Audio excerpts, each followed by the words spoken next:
अस्सलामुअलैकुम और very good morning. Welcome to new Pakistan. मैं हूं आपके साथ अनवर खाबर। नाज़रीन, सबसे पहले हम बात करेंगे मौसम के हवाले से। और लाहौर के मुख्तलिफ इलाकों में हमने देखा कि आज भी कहीं तेज़ तो कहीं हल्की बारिश इस वक्त भी हो रही है, जिसके बायस कुछ इलाकों में बिजली की फराहमी भी मुअत्तल हो चुकी है। पंजाब और खैबर पख्तूनख्वा की बात करें तो यहाँ के मुख्तलिफ शहरों में भी बारिशों का सिलसिला आज से लेकर 5 सितंबर तक जारी रहने की तवक्को है। इस्लामाबाद, रावलपिंडी और गुजरांवाला में भी बारिशें मुतवक्के हैं। बरसात के बायस गलियात, मानसरा और जो दीगर मकामी नदी नाले हैं उसमें भी पानी के बहाव में इजाफे का इम्कान है। इसके साथ साथ नेशनल डिजास्टर मैनेजमेंट अथॉरिटी के मुताबिक एबटाबाद, कोहिस्तान, चतराल, दीर, सवात और शांगला में भी मकामी नदी नालों में पानी के बहाव में इजाफा मुतवक्के है। बाजोड़, मोहम्मद, खैबर, नौशहरा और सबाबी के मकामी नदी नालों में भी पानी के बहाव में इजाफे की पेशगोई की गई है। और इसके साथ साथ 4 सितंबर तक पंजाब और खैबर पख्तूनख्वा के मुख्तलिफ इलाकों में वक्फे से मजीद बारिशें भी मुतवक्के हैं, जिससे सैलाबी सूरत हाल भी पैदा हो सकती है। इस्लामाबाद, रावलपिंडी और गुजरांवाला में सैलाबी सूरत हाल के इम्कानात हैं। और इसके साथ साथ लाहौर, शेखुपुरा, कसूर, सियालकोट और सरगोदा में भी सैलाबी सूरत हाल पैदा हो सकती है। बलूचिस्तान में भी हम देख रहे हैं कि तूफानी बारिशों का सिलसिला जारी है। और हालिया रिपोर्ट्स के मुताबिक मजीद 2 बच्चों समेत अनफॉर्चुनेटली 5 अफराद जाम बहक हो चुके हैं। दोनों बच्चे जोब के इलाके कश्तों में बरसाती नाले में डूबकर जाम बहक हुए हैं, जिनकी शनाख्त हबीबुल्लाह और अताउल्लाह के नाम से की गई है। 20 जून से लेकर अब तक जाम बहक होने वालों की तादाद इस वक्त 34 हो चुकी है, जिनमें 19 बच्चे और 2 खवातीन भी शामिल हैं। मौसम की खराब सूरत हाल है और सैलाबी खतरात के पेश नज़र जो तमाम शहरी हैं उन्हें एहतियाती तदाबीर इख्तियार करने और मुतल्लिका हुक्काम की हिदायत पर अमल करने की शदीद ज़रूरत है, ताकि इस तरह के जो मज़ीद अफसोसनाक वाक़यात हैं ये रूनुमा ना हो सकें। और मज़ीद मालूमात और ताज़ा तरीन हालात के लिए हम यही लोगों को डे बाई डे हम मौसम के हवाले से अपडेट करते रहते हैं कि कौन सा स्पेल कब शुरू होने जा रहा है, उसकी शिद्दत कितनी होगी, कौन सा ऐसा इलाका है जहाँ पर सैलाबी सूरत हाल पैदा हो सकती है। इस हवाले से हम आगे चलकर मज़ीद भी बात करेंगे। अभी हम कुछ बात करते हैं क्रिकेट के हवाले से, जहाँ हम देख रहे हैं कि पाकिस्तान और बांग्लादेश के दरमियान रावलपिंडी क्रिकेट स्टेडियम में जारी दूसरे टेस्ट का चौथा रोज़ बारिश की नज़र हो गया था। इस रोज़ हमने देखा खेल को जल्दी ख़त्म करना पड़ा, जिसके बायस मैच की सूरत हाल मज़ीद दिलचस्प हो गई है। पाकिस्तान की टीम ने दूसरी इनिंग्स में 172 रन बनाए हैं और बांग्लादेश को जीत के लिए इस वक्त 185 रन का टारगेट दिया गया है। मेज़बान टीम की दूसरी इनिंग्स में मुतादिद खिलाड़ियों की कारकर्दगी एक बार फिर से मायूस कुन ही रही है, लेकिन सलमान अली आगा ने सबसे ज़्यादा 47 रन बनाए और वो नॉट आउट रहे हैं।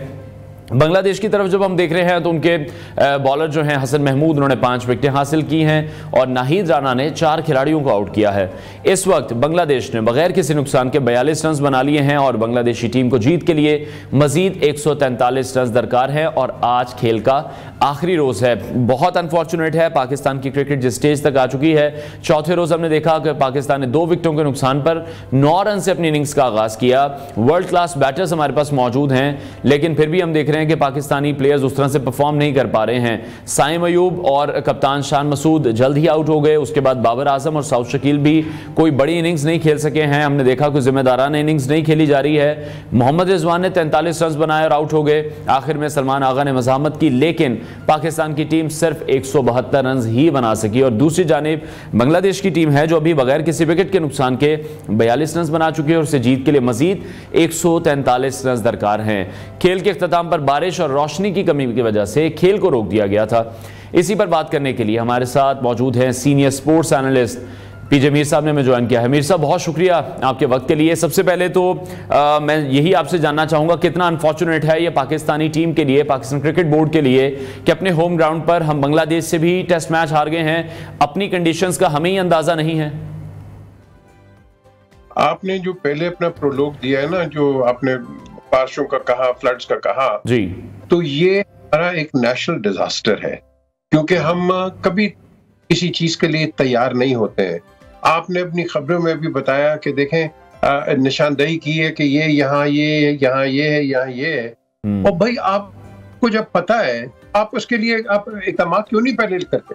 आप उसी वक्त करेंगे जब आप एक खबर में हमें बताएंगे कि ये हो गया। तो यही हाल क्रिकेट के आपके साथ। द क्वेश्चन इज कि हम लॉन्ग टर्म सोचते नहीं है, हमारी सोचें बड़ी छोटी हैं और इसी छोटी सोच के साथ हम इस बड़े मुल्क को चलाते हैं। और क्या वजह क्या है कि आपने इनकॉम्पिटेंट लोग रखे हुए, आपने जो लोअर लेवल के ऊपर अब सब बैठ के उनकी तनकीद करते हैं मोहसिन नकवी की। और भाई मोहसिन नकवी ने खुद तो नहीं आके खेला ना। मोहसिन नकवी को एडवाइजर्स चाहिए कि भाई ये करना चाहिए, ये करना चाहिए। बदकिस्मती से उनके पास जो एडवाइजर्स हैं वो फ्लाइंग कोचेज हैं वो। अब फ्लाइंग कोचेज कभी मुल्क को भी चला सकते हैं, कभी क्रिकेट इदारे को भी चला सकते हैं। मोहसिन जब से आए हैं ये बेचारे एक ना एक किसी ना किसी के आप कह लो कि मुश्किलात और मुसीबत में इनको डाला हुआ है। द क्वेश्चन इज हमें लेवल पे इसको ठीक करना है।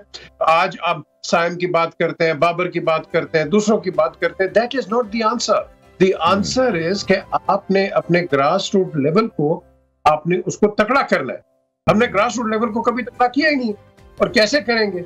आपका जो स्काउट है जो कि फर्स्ट क्लास ग्राउंड्स के अंदर फिरता है, वो बेचारा क्या उसकी तनख्वाह, मुझे बताओ ना।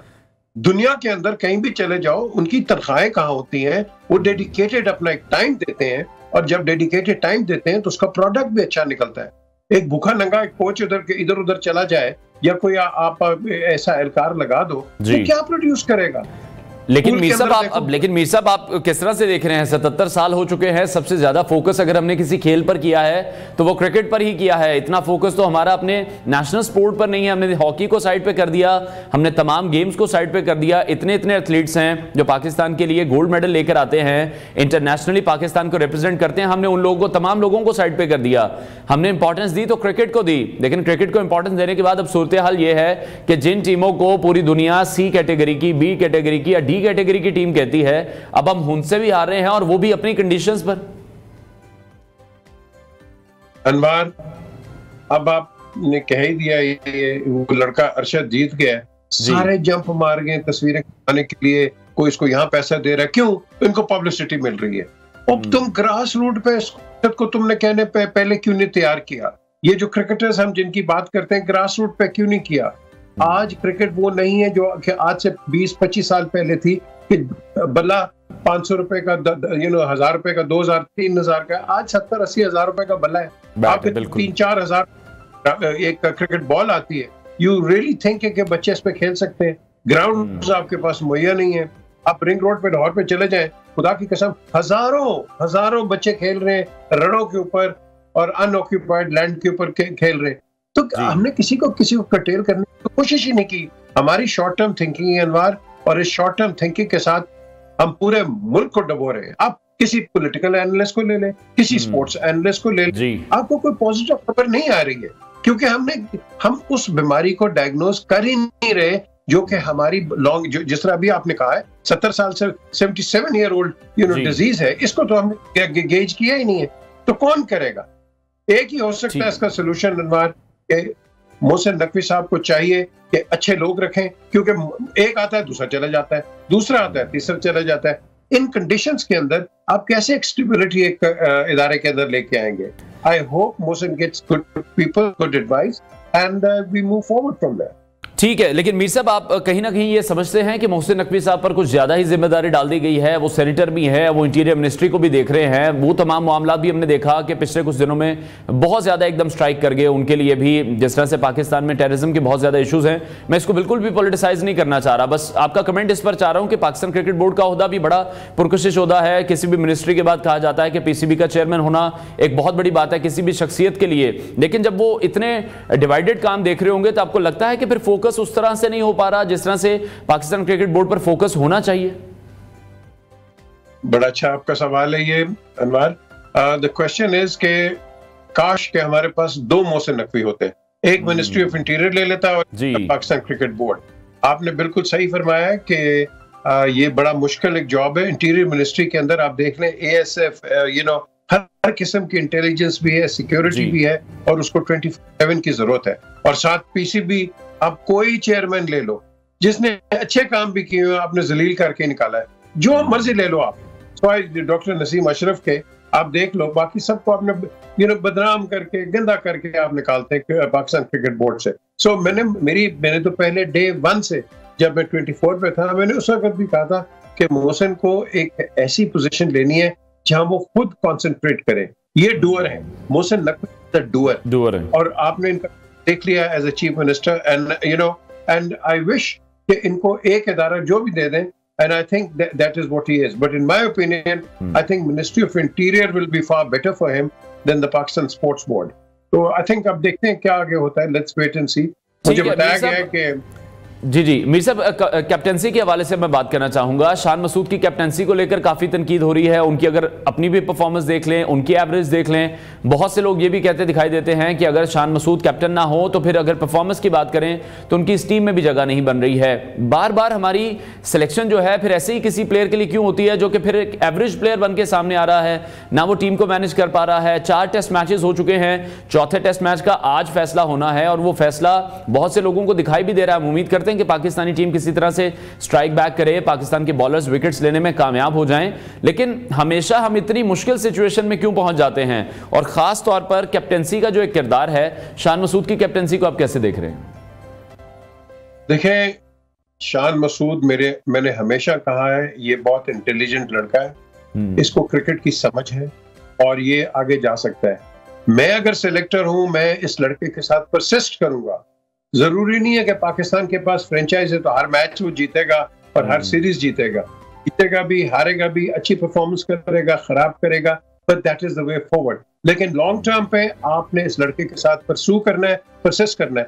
कैप्टनसी की वजह नहीं है, लड़के तो नीचे खुद रन्स नहीं कर रहे, आउट नहीं कर रहे। मुझे बताओ कहाँ गए इनकी क्या ये शान का कसूर है? नो, शान का कसूर नहीं है। लड़कों ने परफॉर्म करना है, अपने कैप्टन को बैक करना है और ये इस वक्त चीज नहीं हो रही है। बाबर आजम जब वो कैप्टन था तो कहते हैं नहीं जी बड़ा सेल्फिश है, वो अपने लिए खेलता है। वहां भी लोग खुश नहीं थे। आज शान है, शायद नहीं परफॉर्म कर रहे हैं, नहीं जी ये नहीं, लेकिन खुश नहीं है। हमें कंसिस्टेंसी दिखानी है, लड़कों को बैकअप करना है और जब तक हम बैकअप नहीं करेंगे आपका इंफ्रास्ट्रक्चर और आपकी बैकबोन जो है क्रिकेट की वो कभी तैयार नहीं होगी। ठीक है, तो मीर साहब अभी फिर आप किस तरह से देख रहे हैं पाकिस्तानी की टीम में कोई बड़ी तब्दीलियां आपको लगता है फिर दरकार हैं? बाबर आजम उस तरह से परफॉर्म नहीं कर पा रहे हैं, यकीनी तौर पर वर्ल्ड क्लास बैटर हैं। उनके बाद अभी पाकिस्तान के पास कोई ऐसा बड़ा प्लेयर नहीं है। अब्दुल्ला शफीक का कहा जा रहा था, वो मुसलसल नाकाम रहे हैं परफॉर्म करने में। उसके बाद हम देख रहे हैं साउथ शकील भी उस तरह से परफॉर्म नहीं कर सके हैं। रिजवान पर भी बर्डन काफी पड़ जाता है। मिडिल ऑर्डर बैटर्स जो है वो भी उस तरह से परफॉर्म नहीं कर पा रहे हैं। साइम अयूब नहीं चल पा रहे हैं। हमारा कोई ऐसा प्लेयर नहीं है जिसने हमें मैच जिताने के लिए कोई इनिंग्स दी हो। अब ये आपका बड़ा कॉम्प्लेक्स क्वेश्चन है अनवर। देखो, इन सब लड़कों में सलाहियत है, लड़के स्टेल हो जाते हैं। आप एक तैयार करें और साथ साथ एक मोटिवेटर रखो टीम के साथ। इस लेवल के ऊपर कोचिंग की बात नहीं होती है, इस लेवल के ऊपर मोटिवेशनल और आप कह लो कि इंस्पिरेशनल एक जो कोच होता है या एक मोटिवेटर होता है वो लड़कों को बूस्ट अप करता है। इस वक्त चाहिए मोहसिन नकवी साहब को कि बेसिकली वो अच्छे लड़के सिलेक्ट करें और याद रखें कि ब्रेन से आपको ब्रॉन नहीं आगे लेके जाएगा। ब्रॉन जो है वो एक तरह रॉ होता है, ब्रेन जो होता है वो एक्सपीरियंस से आता है। आपके पास कोई एक्सपीरियंस लड़का है कोई नहीं भैया, आपके पास आपके पास पुराने लड़के हैं, आप इनसे पूछो यार इन्होंने क्रिकेट खेली हुई है, ग्रास रूट पे खेली हुई है, अब उनको देखो। जरूरी नहीं होता कि एक लड़के ने 50 टेस्ट या 100 टेस्ट खेल गया है तो ऑल ऑफ अ सडन वो उसमें ब्रेन आ गया, इतना नहीं होता। मैंने हमेशा एग्जांपल्स देता हूं, मैं माइक ब्रेले की, ऑर्डिनरी क्रिकेटर था वो मिडिल सिक्स का, but one of the greatest captains जो आपने देखा कि इंग्लिश क्रिकेट के अंदर आया है। उसने कमांड की है, people like Willis, people like बोथन, पीपल लाइक दावा, वो लड़कों को आगे लेके चलता था। और यही चीज हमें पाकिस्तान के अंदर चाहिए कि जो पुराने आपके जो कोचेज हैं आप इनको इस्तेमाल करो। बाहर के आप कोचेज लेके आते, अंग्रेजी आपके लड़कों को आती कोई नहीं है और उनके साथ आप कम्युनिकेशन गैप है। फिर जब गोरे कोचेस लगा दिए जाते हैं तो कम्युनिकेशन गैप रहता है। हमारे पास अनवार फ्लाइंग कोचेस हैं जो पिंडी और लाहौर नहीं चलते, ये वो कोचेस हैं। हमारे पास प्रॉपर नहीं है। अगर आपने कोच रखना है, इन गोरों को भी रखना है, किसी को भी रखना है, ग्रास रूट पे लेके आओ इनको। जब तक ग्रास रूट पे नहीं लेके आओगे आपकी क्रिकेट कभी भी तरक्की नहीं कर सकेगी, कभी भी नहीं कर सकेगी। ठीक है मीर साहब, बॉलिंग अटैक की बात कर लेते हैं। शाहीन शाह अफरीदी हमने देखा कि वो अनफॉर्चुनेटली हमें ऑफ कलर दिखाई दे रहे हैं। पाकिस्तानी टीम के प्राइम फास्ट बॉलर हैं, लेकिन उनकी जगह जब खुर्रम शहजाद को मौका दिया गया, बड़ी जबरदस्त उन्होंने परफॉर्मेंस दिखाई है, 6 विकेट्स उन्होंने हासिल की हैं। पाकिस्तानी टीम को एक बड़ा अच्छा उन्होंने स्टार्ट दे दिया था इस टेस्ट मैच में। उसके साथ साथ अबरार के हवाले से मैं बात करूंगा। अबरार से बहुत ज्यादा एक्सपेक्टेशन थी, लेकिन हमेशा हम ये देख रहे हैं कि अबरार को हम बेंच लाइनअप पर तो बिठा के रखते हैं और जब कोई आखिरी मैच रह जाता है तब अबरार को ट्राई किया जाता है। एक प्रॉपर जो चांस है वो भी अबरार को भी नहीं दिया जा रहा। इन तीनों के हवाले से मैं चाहूंगा आप कमेंट कीजिएगा, शाहीन, खुर्रम शहजाद और अबरार। अबरार को आप देख लो, आपने बिल्कुल सही कहा, उसको राइट टाइम पे यूटिलाइजेशन कोई नहीं है। इस लड़के में बहुत टैलेंट है। पिछले गेम्स के अंदर कर रहा था, आई सेड कि अबरार इज एन एसेट, लेकिन एसेट को आपने मेंटेन करना है। आप एसेट मेंटेनमेंट अब मेंटेनिंग आपकी है कोई नहीं है। आपका शाहीन शाह अफरीदी ये बेचारा स्टेल हो गया है, आप इसको रेस्ट दो। और याद रखो कि आपका जो एक बड़ा कंसिस्टेंट बॉलर होता है वो एक्सपोज हो जाता है इंटरनेशनल लेवल के ऊपर। लोग उनको स्टडी करते हैं, देखते हैं और फिर उनको काउंटर करते हैं। खुर्रम शहजाद अब आया, न्यू फेस आया और आप देखो 6 आउट कर गया। इसलिए कर गया है कि कई लोगों को उसको पता है कोई नहीं। तो आपकी आर्मरी के अंदर हमेशा एक स्टैंड बाय आपको उसी लेवल का रखना चाहिए और उसको कंसिस्टेंटली अपने साथ रखें, ताकि जब आप उसको खिलाएं तो अगली टीम जो है उसकी इतनी असेसमेंट नहीं होनी चाहिए। आपको वर्क उसी तरह करना है जिस तरह बास्केटबॉल में करते हैं, जिस तरह आप दूसरे स्पोर्ट्स के अंदर करते हैं, स्क्वॉश के अंदर भी आप ले लो। तो ये जो स्ट्रेटजी है ये आप क्रिकेट के अंदर भी आजमानी पड़ेगी। लेकिन हम क्या करते हैं, एक लड़के ने किया ना तो वो कोई 10 मैचेस खेल जाएगा 100 के ऊपर। और भाई मैच टू मैच अब लड़के की परफॉर्मेंस देखो, एंड मैच टू मैच आप देखो कि रन्स कितने से बनाए, आउट किस तरह किए, कैसी विकेट पे रन्स बनाए और कैसी विकेट पे इसने आउट किए।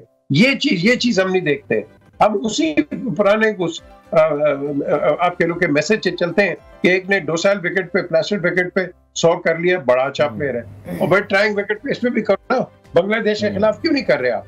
You playing the best cricket in the world.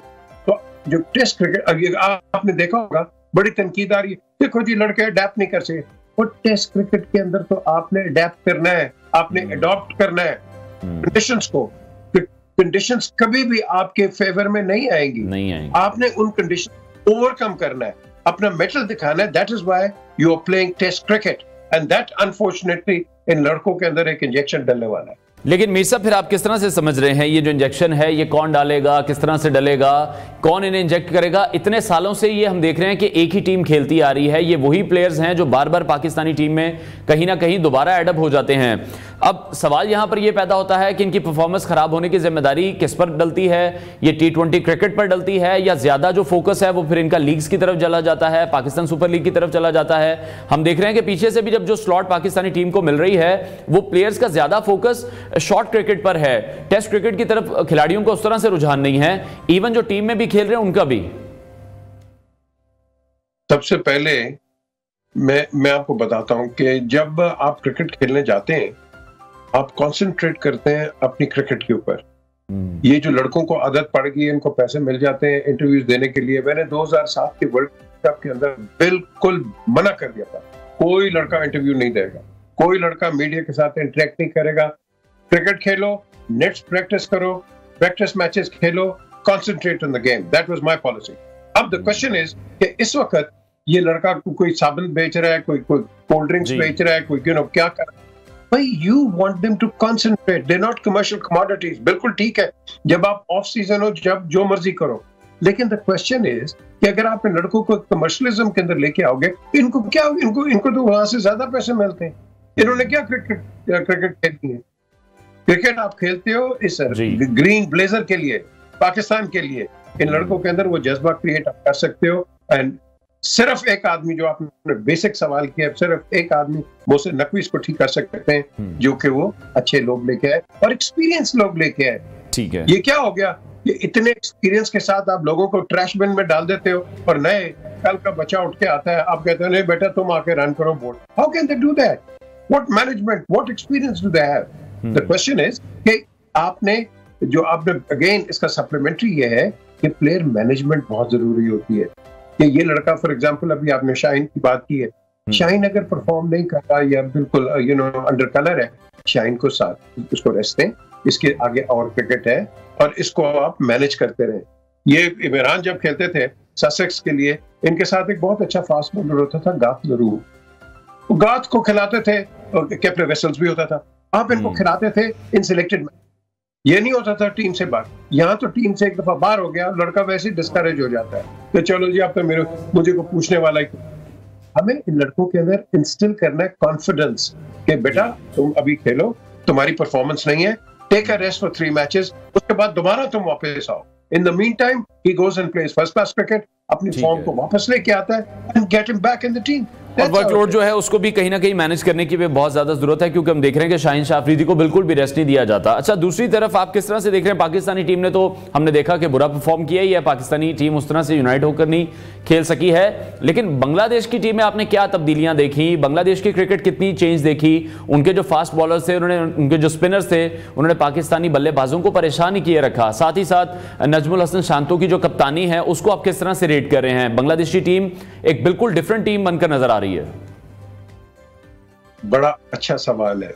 अब आप देखो कि बांग्लादेश के अंदर हो क्या रहा है, and despite all the problems and troubles ये टीम कितनी यूनाइटेड होकर खेल रही है। And credit to the captain कि उसने एक मोटिवेशन के साथ इस टीम को एक बाउंड किया है और वो खेल रहे हैं अपने मुल्क के लिए। कितनी अच्छी बात है। हम क्यों नहीं कर सकते? हम हर चीज ब्लेम दूसरे पे डालेंगे लेकिन खुद अपना जो ब्लेम है उसको एक्सेप्ट नहीं करेंगे अनवर, और यही प्रॉब्लम है हमारे अंदर। अगर आपके सामने बांग्लादेश इतने इंथुजियाज्म से और एक हगर के साथ खेल रही है और उस टीम के साथ जिसने काफी अच्छी परफॉर्मेंसेस की हुई है, लेकिन वो साइकोलॉजिकली मैं समझता हूँ कि इस वक्त वो डाउन है। इनके टैलेंट में कोई कमी नहीं है, लेकिन मैं बार बार जो रिटरेट करता हूँ, खुदा के लिए आप इनकी टेक्निक्स इस लेवल पे चेंज नहीं कर सकते। आप सिर्फ इनको इंस्पायर करें, इनको मोटिवेट करें, इनको मोमेंट टू मोमेंट आप इनको आगे लेके चलो। ये आप इनके अंदर डालोगे, इन लड़कों के अंदर सब कुछ मौजूद है, लेकिन साथ साथ आपने इनको सपोर्ट भी करना है। जिस तरह मैंने पहले कहा, player management is a very important एक एस्पेक्ट है जो कि हमने इग्नोर किया हुआ है अपनी पाकिस्तान के क्रिकेट के अंदर। फर्स्ट क्लास के अंदर आप ये कर देते हैं तो लड़का तो वैसे ही डरेगा इंटरनेशनल क्रिकेट खेलते हुए कि यार मुझे फर्स्ट क्लास में टॉप कर देते हैं, अगर यहाँ मैंने परफॉर्मेंस नहीं किया मैं क्या करूंगा। तो ये फियर जो है, डर जो है, इन लड़कों से हमने निकालना है। हमने इनको बकअप करना है, इनको शाबाशी देनी है कि कोई नहीं, अगर तुमने नहीं परफॉर्म किया 3 मैचेस या 4 मैचेस, तुम फिर भी खेलोगे। आप ये जब करोगे ना, लड़के के अंदर कॉन्फिडेंस आएगा। ठीक है मीर साहब, एक लास्ट कमेंट मैं आपसे चाहूंगा। आईसीसी की सरबराही संभालने जा रहे हैं जय शाह, आपको लगता है कि फिर इससे पाकिस्तानी क्रिकेट के लिए मजीद मुश्किलात भी क्रिएट हो सकती हैं? जैसे अभी चैंपियंस ट्रॉफी का भी एक मामला है, वो भी अभी हल तलब है, अभी तक कोई फाइनल डिसीजन नहीं लिया गया इस हवाले से। इंडियन मीडिया हम देख रहे हैं इस हवाले से ये भी कह रहा है कि एशियन क्रिकेट काउंसिल की जो सरबराही है वो शायद मोहसिन नकवी साहब के पास चली जाएगी। देखें जी, मोहसिन के पास जाती है नहीं जाती है, हमें ओवरऑल अपना एक प्लान तैयार करना है। जब मोहसिन जाएंगे तो ये तो नहीं है कि वो बायस होके पाकिस्तान की फेवर करते रहेंगे। बाकी भी ममालिक हैं, कमेटी है, और कमेटी के अंदर डिसीजंस होते हैं, संजीदा डिसीजंस होते हैं। सारों को मिला के हम ये नहीं कर सकते कि because Mohsin is chairman Pakistan cricket board तो वो बिल्कुल पाकिस्तान की फेवर करेगा। टिल्ट होता है थोड़ा बहुत, आप इस तरह टिल्ट नहीं कर सकते। जहां तक चैंपियंस ट्रॉफी का ताल्लुक है, मैंने पहले भी मेंटेन किया, नजम सेठी साहब को पता है, मैंने हमेशा ये कहा था कि जी अगर इंडिया यहाँ नहीं आता, why should we go and play India somewhere else? Why? क्या हम इतने गए गुजरे? अगर नहीं आता है, इसको बोला नहीं आता तो ना आए, हम आपके साथ नहीं खेलेंगे किसी और वेन्यू के ऊपर। ये चैंपियंस ट्रॉफी का मतलब यही है कि आप जहां भी वेन्यू है आप जाके खेलो। हम तो तैयार हैं, हम तो खेलते हैं। और इस तैयारी के साथ आप देखो हमें नुकसान कितना होता है कि हम शारजाह में और अबू धाबी में और दुबई के अंदर क्रिकेट जाके खेलते हैं और अपनी जो कंडीशंस है हम उसको एक्सप्लॉइट नहीं करते हैं। Why not? बाकी ममालिक करते हैं, हम क्यों नहीं करते? So we have to tell India, like it और not, come and play in Pakistan, we'll host you. हम तो आपको खुले दिल से, अपने खुले दिल से इनवाइट करते हैं, but if you want to maintain that, I will cut off all relations with India. और खुले दिल से ही हम वनडे वर्ल्ड कप खेलने भी हिंदुस्तान गए थे। ये भी पाकिस्तानी टीम का ही जिगरा है कि पाकिस्तानी टीम वहां पर गई है, पाकिस्तानी हुकूमत ने अलाउ किया था। बहुत शुक्रिया सीनियर स्पोर्ट्स एनालिस्ट पीजे मीर साहब हमारे साथ इन कॉन्वर्सेशन थे। नाज़रीन, ब्रेक लेते हैं, ब्रेक के बाद आपको दोबारा ज्वाइन करेंगे।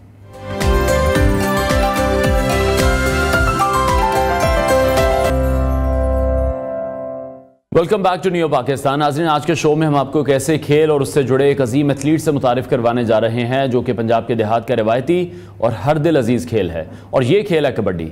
कबड्डी पाकिस्तान और भारत में बहुत ज़्यादा मकबूल है और ख़ास तौर पर पंजाब के तकरीबन हर देहात में ही खेला जाता है। कबड्डी का खेल ताकत, जोर आजमाई और तेज़ रफ्तारी का हसीन इम्तजाज है, और जब ये खेल शुरू होता है तो देखने वाले अशश कर उठते हैं। ये खेल कुश्ती, कराटे, एथलेटिक्स और दौड़ का मजमुआ है। पंजाब के देहात में तमाचेदार कबड्डी को ज़्यादा पसंद किया जाता है, लेकिन अफसोस की बात यह है कि हुकूमत इस रिवायती खेल की उस तरह से सरपरस्ती नहीं करती जैसे क्रिकेट की जाती है, और ना ही कोई बाकायदा अकेडमी मौजूद है जहां नौजवानों को कबड्डी की तरबियत दी जा सके, ना ही कबड्डी एसोसिएशन के मसाइल हल हो रहे हैं। आज हमारे शो में मौजूद हैं एक ऐसे एथलीट जिन्होंने कबड्डी और कुश्ती के मैदान में पाकिस्तान का नाम दुनिया भर में रोशन किया है। उनके नाम कबड्डी और कुश्ती में 12 मेडल्स जीतने का एजाज़ है और उन्हें बुर्ज लेने का एजाज़ भी हासिल है, जो कि कबड्डी और कुश्ती के खेल में एक बहुत बड़ी कामयाबी समझी जाती है। उन्होंने सैफ गेम्स, ईरान, चीन, कनाडा और इटली समेत मुतअद्दिद ममालिक में पाकिस्तान की नुमाइंदगी की है और आजकल ये पंजाब की कबड्डी टीम के कोच भी हैं। लेकिन अब अफसोस की बात यह है कि इन हालात में भी इन्हें गुज़श्ता 2 महीने से तनख्वाह नहीं मिली, जिसकी वजह से इन्हें घर के अखराजात पूरे करने और बिजली के बिल की अदायगी में भी मुश्किलात का सामना है। ये कबड्डी के खिलाड़ी भी अरशद नदीम की तरह हुकूमत की जानिब से सपोर्ट के मुंतज़िर हैं, जैसे अरशद नदीम को पेरिस ओलंपिक्स में गोल्ड मेडल जीतने के बाद पजीराई मिली थी। इसी हवाले से हम स्टूडियो में ज्वाइन कर रहे हैं, एथलीट हैं, कबड्डी कोच हैं मोहम्मद बूटा साहब। उनसे आपकी मुलाकात भी कराएंगे, उनसे मजीद बात भी करेंगे।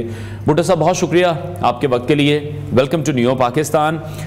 12 मैंने अभी ये डिटेल्स आपकी सारी पढ़ी हैं, आपने इतने मेडल्स जीते हैं। इस कामयाबी के पीछे का पहले मैं सफ़र जानना चाहूँगा, जो आजकल के मसाइल हैं उन पर भी हम बात करेंगे, लेकिन पहले ये जो इतने आपने रिकॉर्ड बनाए हैं, इतने गोल्ड मेडल हासिल किए हैं, ये कैसे पॉसिबल हुआ? सर, मेरा इलाका जो है ना सर, बहुत थोड़ा सा बावल नगर का इलाका है जी, बहुत गरीब इलाका सर। उधर हमारे पास इतना सिस्टम ही नहीं है कि कोई हमारी हलफ करे। हमने अपने पाँव के ऊपर अपने घर से खर्चा करके मेहनत और मजदूरी की है और इस जगह पे पहुँचे। ठीक है। दूसरा ये है कि इंसान की काबिलियत ये होती है, कामयाबी ये है कि अपनी माँ की खिदमत करे, माँ के पाँव चूमे, बेशक, और माँ की दुआओं से इंसान जो है ना बहुत दूर तक चला जाता है।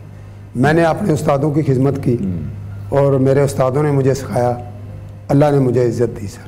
ठीक है, लेकिन और मैंने कौम और मुल्क की सर इतनी खिदमत की है कि मेरी 64 साल उम्र हो गई है सर। मैं अभी भी आप कोचिंग? अभी भी सर मैं कोचिंग कराता हूँ रेंजर हेडक्वार्टर में, और पाकिस्तान आर्मी की टीम भी मेरे पास रही है। ठीक है। पंजाब में मुझे 10 महीने 4-5 साल हो गए, 5-6 साल हो गए मैं उनका कोच हूँ। अभी 10 महीने हो गए सर, उन्होंने हमें चेक ही नहीं दिया, कहते हैं जी हमने आपको फारिग कर दिया। आप बताएं सर कि इस तरह अगर किस तरह ज़िंदगी गुजर सकती है, इस तरह अगर एक आदमी की जॉब छीनी जाए। बिल्कुल। तो फिर कोई ऐसा सिस्टम नहीं है, कोई पेंशन नहीं है, कुछ कोई चीज़ नहीं है, कोई सिस्टम नहीं है सर। पेंशन से आप मुझे बताएं कि 22,000 से क्या बनता है? अभी 12,000 14,000 मैं किराया देता हूँ, घर का सिस्टम नहीं चल रहा है ना सर। दूसरा ये है कि एक आदमी मुल्क के लिए इतना करे। आप देखें ना सर कि कोई सदर नहीं, कोई वजीर आजम नहीं, कोई वजीर आला नहीं, कोई गवर्नर पंजाब नहीं, किसी ने भी ये नहीं कहा है कि आप हमारे पास आए, हम आपको सुनना चाहते हैं, क्या आपको मामला है। ठीक है। आप देखें ना सर, हम पाकिस्तानी है ना, हम अपने पाकिस्तान में रह रहे हैं ना सर, हमने अपने पाकिस्तान की खिदमत की है। आप बताएं कि हम क्या करें, हम किसको बताएं कि अच्छा, मेरी बात सुन। ये जो नाराज़गी है ये हमने देखा है कि जी इन तमाम रिवायती जो हमारे खेल हैं, पंजाब के और भी बहुत से खेल हैं, बहुत से और भी एथलीट्स हैं, उन लोगों को कभी वो सपोर्ट नहीं मिली है जो क्रिकेटर्स को शुरू से मिलती आई है। जी, क्रिकेट को तो सर ये मतलब है कि वो अगर हार भी जाती है तो फिर भी उसे सर के ऊपर उठा लेते हैं सर। असल जो जवान की गेम है सर, प्रैक्टिकल गेम जो है जवानों की, कबड्डी और कुश्ती है सर। कुश्ती में इंडिविजुअल जवान का पता चलता है कि जवान क्या कर रहा है सर। फिर जवान का इम्तिहान होता है और जवान अपने वतन और कौम के लिए जब बाहर जाता तो कहता है यार मैं अपने वतन का झंडा नीचे ना हो। उस वक्त इंसान यही कहता है सर कि अपने वतन का मेरा झंडा नीचे ना। बिल्कुल, हमने देखा है जिस तरह से आप ईरान भी गए हैं, चाइना गए हैं, कनाडा में भी, इटली में भी आपने परफॉर्म किया है। अभी सर ये मामला है कि हमने बहुत शौक से, उस वक्त भी हमने अपने बच्चों का हक छीन कर हमने अपने आप के ऊपर, उस वक्त ये था सर को बाहर जाता था तो उसको 10,000 15,000 रुपया दे देते थे। 1984-85 की बात है। आप देखें कि आज का जो माहौल है, आज एक बच्चा है, हम उसको दुआएं देते हैं जो बच्चा कामयाब होकर आया है हमारे कौम और मुल्क के लिए, हम उसके लिए जलन नहीं करते हैं। हमारा बेटा, पाकिस्तान का फख्र है, हमारा बेटा है वो।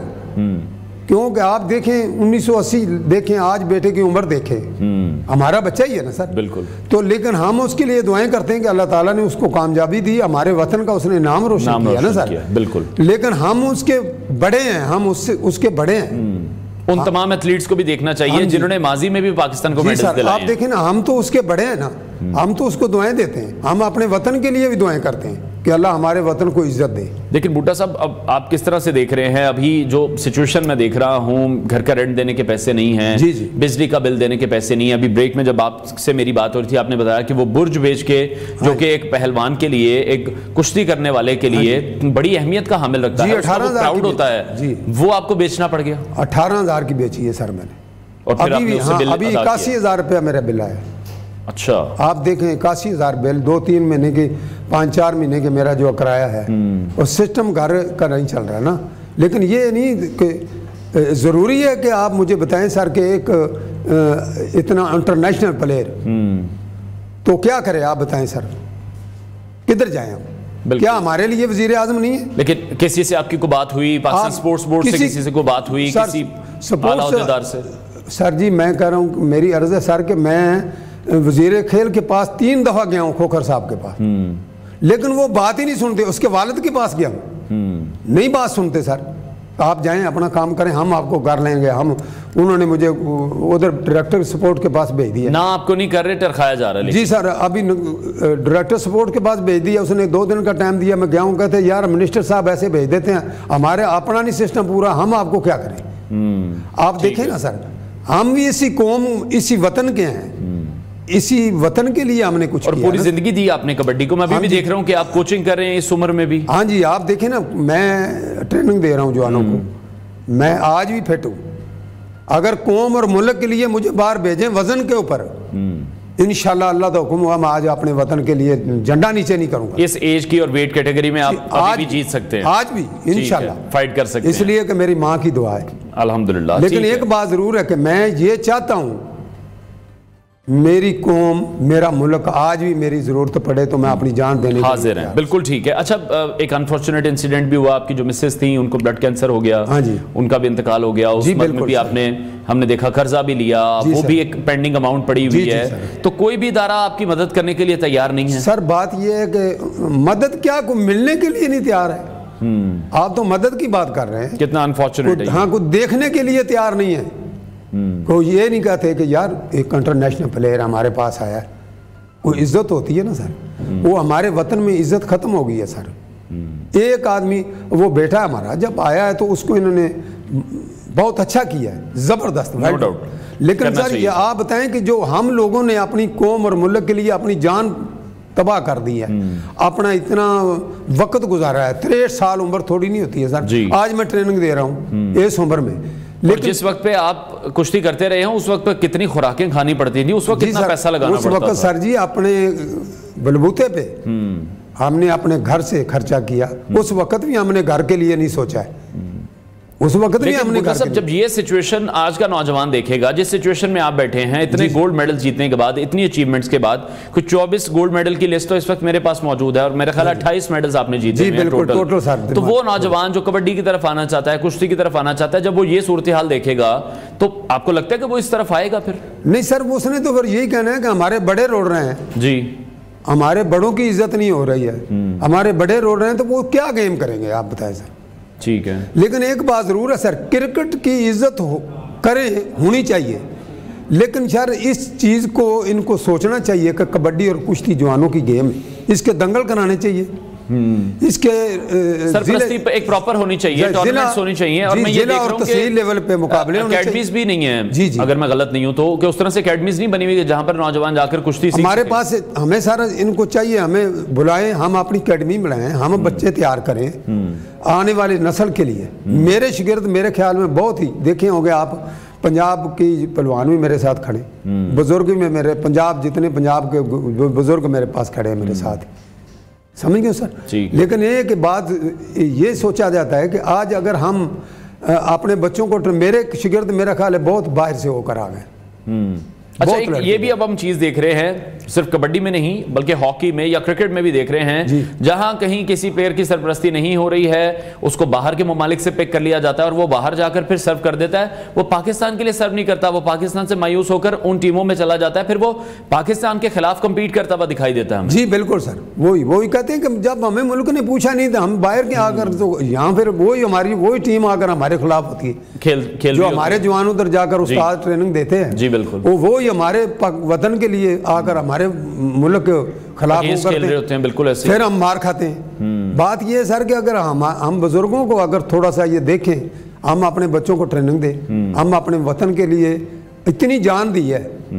मुझे दुख है इस चीज़ का सर कि ये क्या है, हम इनका क्या मकसद है कि हम भीख मांगे? हमारा हक नहीं है, बिल्कुल। और हमारा हक नहीं है। अभी भी मैं देख रहा हूं कि इतने अदारे हैं, मुझे चाहते हैं, आप देखिए इतने अदारे हैं, क्या कि मुझे कोच नहीं रख सकते, मैं ट्रेनिंग नहीं दे सकता हूँ? किस लिए, क्यों नहीं मेरी बात सुनी जाती? ना मैडम मरियम नवाज ने मुझे बुलाया, ना वजीर आला ने बुलाया है।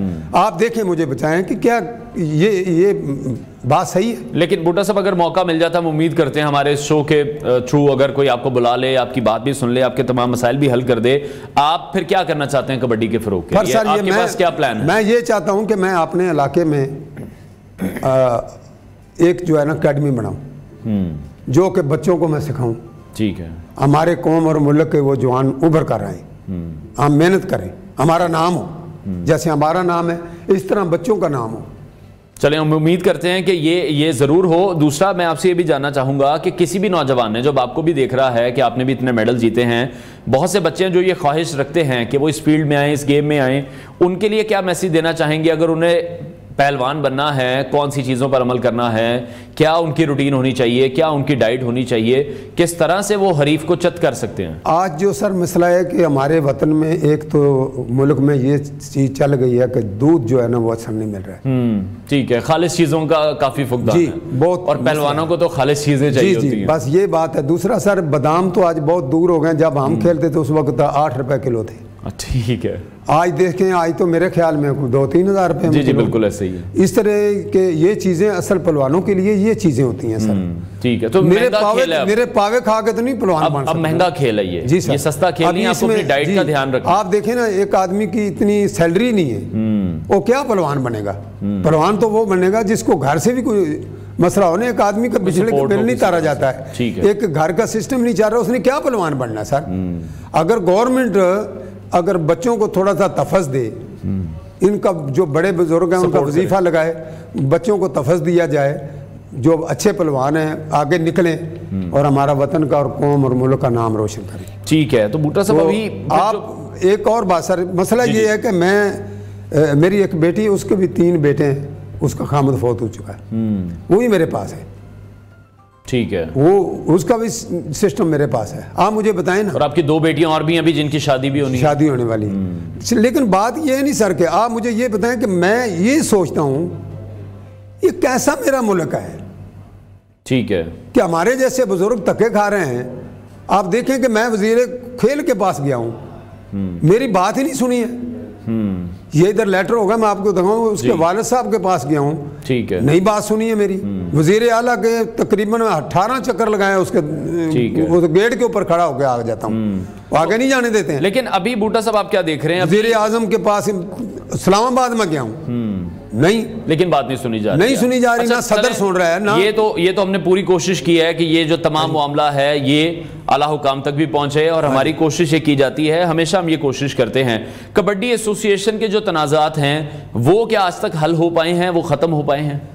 सर मेरे ख्याल में तो ये नहीं है, क्योंकि अगर तफस नहीं मिलेगा तो कबड्डी टीम हमारी क्लियर नहीं हो सकती। लेकिन जिस टाइम पे पाकिस्तानी टीम बहुत अच्छा परफॉर्म करती थी, वर्ल्ड कप जीतती थी, कबड्डी का एक कप होता था, बिल्कुल, वो अब क्यों नहीं हो रहा है? या उस टाइम जब आप जीतते थे उस टाइम जज्बात क्या होते थे? सर वो जो पहले बात थी ना सर, पहले ये थी कि एक अच्छा पहलवान है, पुराना बुजुर्ग है, या किसी का नाम रोशन है, वो ये करता था कि पूरे मुल्क के पहलवानों को चुन लेता था, वो उसका कप्तान होता था। वो ये नहीं सोचता कि ये बावलनगर का है, ये लाहौर के बाहर का है। यहाँ मैंने देखा सर कि लाहौर के अंदर जो है ना पहलवानों की इज्जत है। ठीक है, जो बाहर गाँव के रहने वाले लोग हैं, ठीक है, जैसे मैं हूँ, मुझे तो इंसान ही नहीं समझते। वो कहते हैं छोड़ो यार, इसके क्या है, क्या कि मेरा जो है बावल नगर जो है वो हमारे पाकिस्तान में नहीं है। ठीक है, आप बताएं ना सर, बिल्कुल कि हमारा पाकिस्तान में हमारा बावल नगर नहीं है।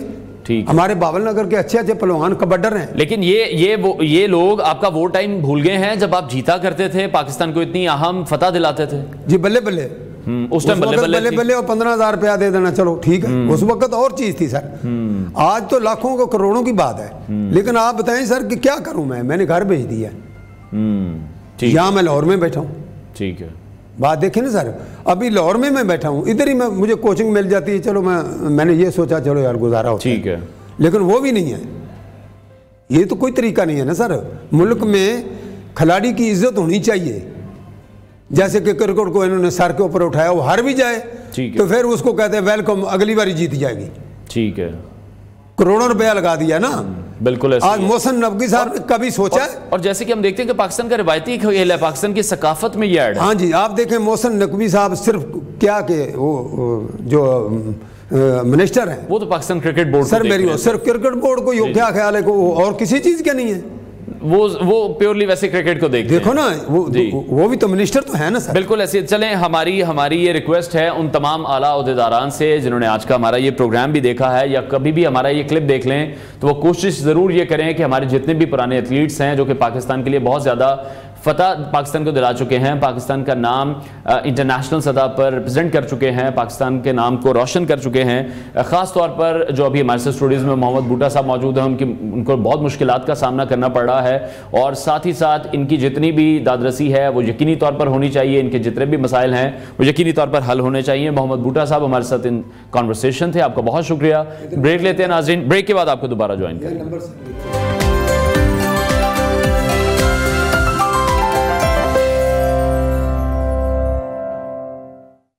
Welcome back to new Pakistan. अब कुछ बात करेंगे मुल्क की सियासत के हवाले से। वज़ीर दिफा ख्वाजा आसिफ का कहना है कि पाकिस्तान तहरीक इंसाफ के साथ किसी भी किस्म के मुज़ाकरात उस वक्त तक नहीं होंगे जब तक 9 मई के वाक़यात का हिसाब नहीं लिया जाता। उन्होंने कहा कि PTI की क़यादत मुज़ाकरात की बजाय इस्टेब्लिशमेंट से NRO के लिए बातचीत करना चाहती है। कौमी असम्बली में अपोजिशन के नुक्ता एतराज़ का जवाब देते हुए ख्वाजा आसिफ ने कहा है कि वो जमात जो NRO लेने की बात करती रही है आज खुद NRO की दरख्वास्त कर रही है। PTI के रहनुमा रऊफ हसन ने हाथ जोड़कर NRO मांगा। इसी तरह बानी PTI भी जेल से इस्टेब्लिशमेंट से मुज़ाकरात करने की बात कर रहे हैं। ख्वाजा आसिफ ने मजीद कहा है कि महमूद खान अचकज़ई को इस मामले में अपने मौक़िफ़ का इजहार करना चाहिए क्योंकि PTI सियासी जमातों से मुज़ाकरात करने पर आमादा नहीं है और ये बारहा पाकिस्तान तहरीक इंसाफ और उसकी क़यादत ये कह चुकी है कि मुस्लिम लीग नून और पाकिस्तान पीपल्स पार्टी से कोई बातचीत नहीं की जाएगी। दूसरी तरफ वफाकी वज़ीर कानून आज़म नज़ीर तारड़ ने कहा है कि चीफ जस्टिस काजी फायज़ ईसा तौसीन नहीं लेना चाहते हैं। उन्होंने इस बात को बार बार दोहराना गैर ज़रूरी करार दिया और कहा कि चीफ जस्टिस काजी फायज़ ईसा एक बाइज़्ज़त शख्सियत हैं, उनके बारे में गुमराहकुन बातें नहीं की जानी चाहिए। 9 मई से रोपोश PTI रहनुमा मुराद सईद के वज़ीर आला खैबर पख्तूनख्वा अली अमीन गंडापुर और पार्टी क़यादत से राब्तों का भी इंकशाफ हुआ है। ताहम इस हवाले से हम देख रहे हैं कि मुशीर इत्तलात खैबर पख्तूनख्वा बैरिस्टर मोहम्मद अली सैफ ने इस खबर की तरदीद करते हुए कहा कि मुराद सईद सूबाई मामलात में मुदाखलत नहीं कर रहे हैं। दूसरी तरफ हुकूमती राइट साइजिंग कमेटी के साबिक रुकन और माहिर मईशत कैसर बंगाली ये कह रहे हैं कि मुल्क दिवालिया होने के करीब है और मईशत की जो सूरत हाल है वो तशवीशनाक हो चुकी है। उन्होंने कहा है कि हुकूमत शाहाना अखराजात कम करने को तैयार नहीं है और उनकी जो कमेटी थी उसकी सिफारिशात पर अमल दरामद नहीं किया गया। इसी हवाले से मजीद बात करेंगे। सीनियर तजियाकार शौकत पराचा साहब ने हमें ज्वाइन किया है। पराचा साहब बहुत शुक्रिया आपके वक्त के लिए। ख्वाजा आसिफ के बयान के बाद आप किस तरह से देख रहे हैं कि PTI और जो हुकूमती जमातें हैं उनके दरमियान मुज़ाकरात का कोई इम्कान है? क्योंकि जब भी मुज़ाकरात की बात हुकूमत की तरफ से की गई तो पाकिस्तान तहरीक इंसाफ ने हमेशा से मुज़ाकरात के दरवाजे को बंद ही रखा है। बहुत शुक्रिया। हुकूमत और अपोजिशन का मतलब है PTI और PTI का मतलब है जनाब इमरान खान। ये मुज़ाकरात कैसे हो? हुकूमत की तरफ से भी एक शर्त है और वो है 9 मई के वाक़यात का एहतसाब। यानी इतना बड़ा वाक़या हुआ मुल्क में, मुल्क की डिफेंस इंस्टॉलेशन पर हमले किए गए और ऑर्गेनाइज्ड और प्लान्ड किस्म के अटैक्स थे, उसकी अकाउंटेबिलिटी किए बगैर हुकूमत का मौक़िफ़ है कि हम आगे कैसे बढ़ते हैं। लेकिन इससे बढ़कर खुद बानी PTI खान साहब इन लोगों से मुज़ाकरात नहीं करना चाहते। मैं समझता हूँ कि खान साहब बड़े क्लियर हैं कि किसी को इधर भेज दें, किसी को इधर भेज दें, लेकिन वो जाती तौर पर किसी भी तरह की नून लीग और पीपल्स पार्टी से एंगेजमेंट का उनका ज़हन ही नहीं मानता। जो हार्ड लाइनर उनके अराउंड हैं या जिनके साथ वो बातचीत करते हैं, वो कभी भी नहीं चाहते कि पीपल्स पार्टी और नून लीग के साथ उनकी बातचीत हो। उनका एक प्रेमिस है और वो है, उस प्रेमिसेस पे बात करते हैं कि अगर आपने इन लोगों से हाथ मिलाया तो फिर आपका 20 साल का जो रेटरिक है या 20 साल का जो आपका मौक़िफ़ है कि ये लोग करप्ट हैं, ये लोग माफिया हैं, वो खत्म हो जाए। हालांकि खान साहब की जब से एस्टेब्लिशमेंट के साथ लड़ाई शुरू हुई तो खान साहब एक दो बार कह भी गए कि देखें, आपने हमें बताया था कि ये लोग करप्ट हैं, यानी एस्टेब्लिशमेंट की बात कर रहे थे। तो जब आपको उन्होंने बताया था, आपको इल्म नहीं था, तो फिर आप इनके क्यों मुखालिफ हैं? रही बात अचकज़ई साहब की, महमूद खान अचकज़ई साहब जेन्युइनली चाहते हैं कि मुल्क में पॉलिटिकल डायलॉग हो। वो जेन्युइनली चाहते हैं कि सियासी जमातें बैठकर आपस में मामला तय करें।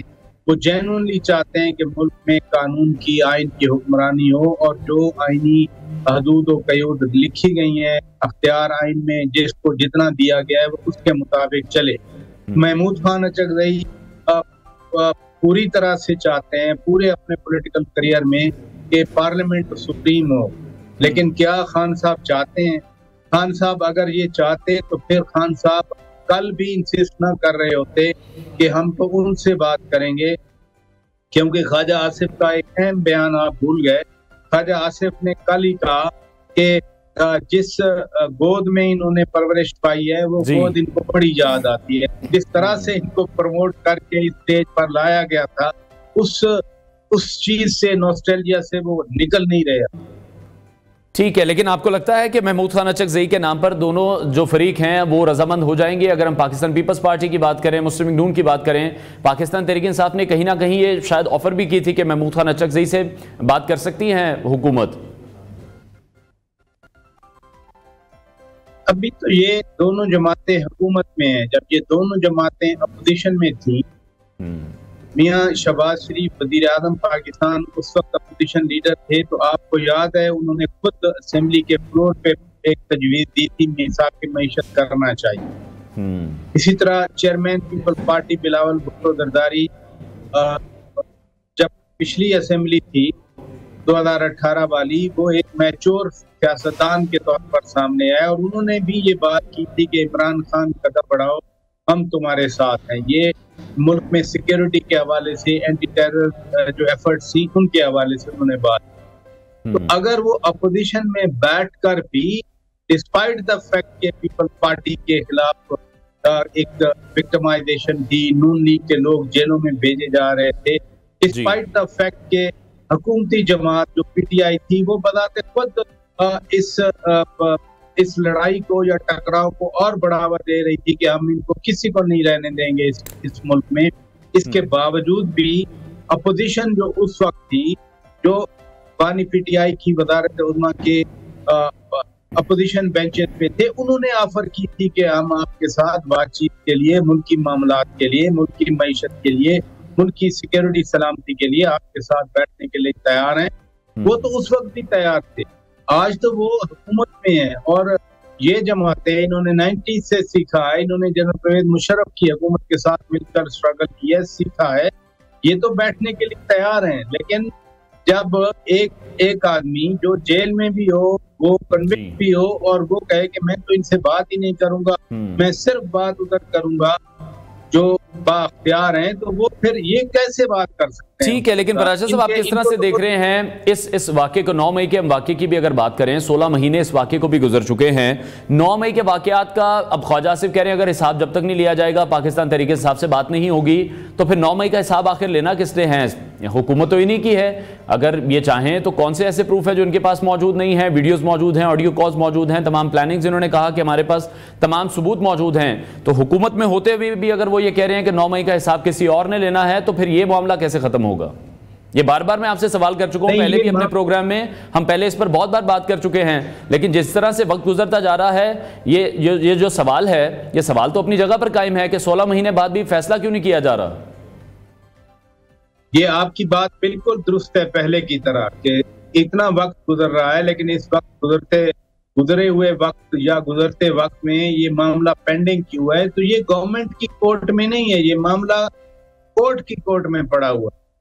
आपको मालूम है जो ट्रायल होना था उसके लिए एक कानून साजी की गई, मिलिट्री कोर्ट्स में ट्रायल शुरू हुआ, फिर बंदयाल कोर्ट ने, चीफ जस्टिस अता बंदयाल की अदालत ने उस पूरी लेजिस्लेशन को ही उड़ा दिया और मिलिट्री ट्रायल इन लोगों का 2 अमेंडमेंट्स हुई थी, एक आर्मी एक्ट 1952 में और वही सेक्शन अमेंड किया गया था जो अयूब खान ने और अयूब खान के वालिद और उमर अयूब खान के दादा हजूर ने डाला, और दूसरा जो ऑफिशियल सीक्रेट एक्ट था।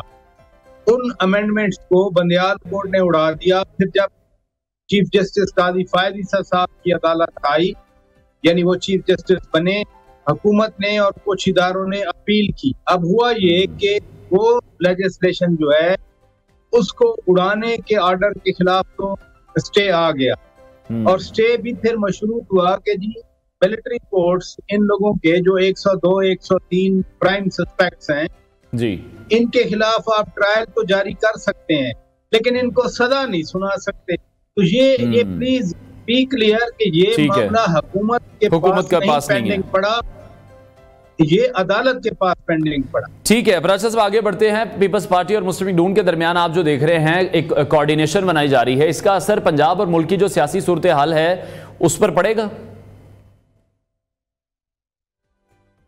2 चीजें हैं। एक तो जो अभी हालिया पंजाब गवर्नमेंट ने रिलीफ दिया 14 रुपए पर यूनिट का, और उसमें सिंध की तरफ से बड़ा एतराज आता रहा। सिंध में जो MKM यानी सिंध हुकूमत की मुखालिफ जमात है, उन्होंने भी कहा कि सिंध हुकूमत भी रिलीफ दे इस तरह का। वो रिलीफ सिंध हुकूमत कहती है कि 2 महीने का रिलीफ है, 2 महीने के बाद क्या होगा, लिहाजा कोई स्ट्रक्चरल किस्म का अरेंजमेंट किया जाए। दूसरा, पंजाब के मामला उससे मुख्तलिफ हैं। पंजाब में पीपल्स पार्टी को ये जो कमेटी बना के कि हमारी मर्जी के आप अफसर लगा दें या हमें जो है वो डेवलपमेंट फंड दें, इनके कितने MNA कितने MPA हैं जिनको फंड वो दे भी दें फर्क किया। तो क्या इससे पीपल्स पार्टी पंजाब में फिर से फाल और मुतहरिक हो सकती है, रिवाइवल मैं कहता हूँ हो सकती है? नो, पीपल्स पार्टी को खुद एफर्ट करना चाहिए, पीपल्स पार्टी की क़यादत को खुद आगे बढ़ना चाहिए, पीपल्स पार्टी की क़यादत को हर पंजाब के डिस्ट्रिक्ट में तहसील लेवल पर आना चाहिए, पार्टी को एक्टिवेट करना चाहिए। इस तरह से 7-8 इनके MNAs हैं या MPAs 10 के करीब हैं, उनके हलकों में बेशक आप DC लगवा लें, आप अपना DPO लगवा दें, पहले से ही आप वहां तो जीत चुके हैं। मतलब मुजफ्फरगढ़ में 1 सीट है इनकी, रहीमयार खान में 2 सीटें हैं, या राजा परवेज अशरफ साहब इधर गुजर खान से जीते हैं जी, या मुल्तान से गिलानी खानदान जीते, आप तो वहां जीते हुए हैं। आपका डिप्टी कमिश्नर DPO मजीद एक्टिव होने की जरूरत है पाकिस्तान पीपल्स पार्टी को, जिस तरह से आप कह रहे हैं। अच्छा, एक रिलीफ हमने देखा कि पंजाब हुकूमत की तरफ से अवाम को दिया गया बिजली के बिलों में, और उस रिलीफ को लेकर सिंध हुकूमत के बहुत से ऐसे तहफ्फुजात हैं जो फिर सामने आए हैं, उस पर क्या कमेंट करेंगे? ये आपस में इनका कोऑर्डिनेशन है इस on the very subject of energy and electricity। जुम्मे या जुमेरात यानी लास्ट वीक जो था, एक बाकायदा मीटिंग हुई इसी तरह जूम या स्काइप पे, जो सिंध से लीडर हैं उनकी और जो पंजाब या फेडरल गवर्नमेंट के लोग हैं, और उसका सब्जेक्ट यही था कि किस तरह से इस रिलीफ को पूरे मुल्क तक फैलाया जाए। और फिर जो मियाँ साहब की देर सदारत पंजाब में बड़ा इजलास हुआ सैटरडे को, उसमें मिस कोट तो ये हुआ कि जी PTI से बातचीत के लिए तैयार हैं। हालांकि मियाँ साहब ने बड़ा क्लियर था उस स्टेटमेंट में जो आई थी कि अवाम के मसाइल हल करने के लिए, जिसमें ये भी मसला है, तमाम सियासी जमातों से बातचीत की जाएगी, वो स्पेसिफिक था और वो यही बिजली के हवाले से था। मुझे यूं लग रहा है कि एक कुछ पैकेज बनेगा जो इसी तर्ज पर ही होगा, क्योंकि ये महीना और अगला महीना ये तो खत्म हो जाएगा ना पंजाब का रिलीफ, तो एक कुछ पैकेज बनेगा जिसमें कहीं ना कहीं कोई रिलीफ जो है वो मिलेगा और वो यूनिफॉर्म होगा, वो सिंध में, बलूचिस्तान में, केपी में, पंजाब के लिए, फेडरल गवर्नमेंट के लिए, फेडरल एरिया के लिए। ठीक है। तो बराचा साहब, दूसरी तरफ हमने देखा कि माजी में तो जब भी हम देखते थे आर्मी चीफ की एक्सटेंशन के हवाले से बहुत ज़्यादा बात होती थी, बहुत ज़्यादा बहस होती थी। अब चीफ जस्टिस भी हम देख रहे हैं काजी फाइज ईसा की तौसीक के हवाले से। ये जो मौजूदा बहस है, आप इसको किस तरह से देख रहे हैं? ये मामला कानूनी मामला था, लेकिन इसको फिर वो सियासत का रंग ही दे रही हैं तमाम पार्टियां अपने अपने फ़ायदे के लिए। जब मुल्क का माहौल जिस कॉन्टेक्स्ट में हो, उस कॉन्टेक्स्ट में फिर तबसरे भी आते हैं। और अगर अदलिया के हवाले से तनाज़ात हों, सियासी जमातें कुछ अदलिया को समझें कि वो उनके मुखालिफिन को फेवर कर रही हैं, कुछ सियासी जमातें समझें कि वो उनको विक्टिमाइज कर रही हैं, तो जो भी फिर अदलिया के अंदर डेवलपमेंट होगी उसको उसी स्पेक्ट्रम में देखा जाएगा, उसी तनाजुर में देखा जाएगा। Chief justice of Pakistan justice Qazi Faez Isa साहब चीफ जस्टिस बनने से पहले खुद भी अताब का शिकार रहे, आपको याद है। और इसलिए आज भी पीटीआई जिसने रेफरेंस बनाया था उनके खिलाफ, पीटीआई अब भी उनको खत लिख रही है कि हमारे केस इतना, और वो कह रहे हैं कि जी आने वाला जो चीफ जस्टिस हैं वो उनके लिए छोड़ दिए जाए। आपने आने वाले चीफ जस्टिस के लिए भी अपने हिसाब से उन पर लेबल लगा दिया कि वो आपको ज्यादा रिलीफ देंगे। लिहाजा आज जो लेजिस्लेशन इंट्रोड्यूस होनी है कौमी असेंबली में प्राइवेट मेंबर बिल में, और गुज़श्ता रोज जो सेनेटर अब्दुल कादिर साहब ने सेनेट में भी इंट्रोड्यूस कर दी, उसमें तौसीक की बात तो नहीं है, अलबत्ता जजेस के मजीद सुप्रीम कोर्ट में आने की प्रोविजन है। लेकिन गुज़श्ता रोज सेनेट में जो आया वो 4 का इजाफे का था, आज असेंबली में आना है वो 6 है, यानी 17 से 16 से वो 23 बनेंगे, 7 हैं।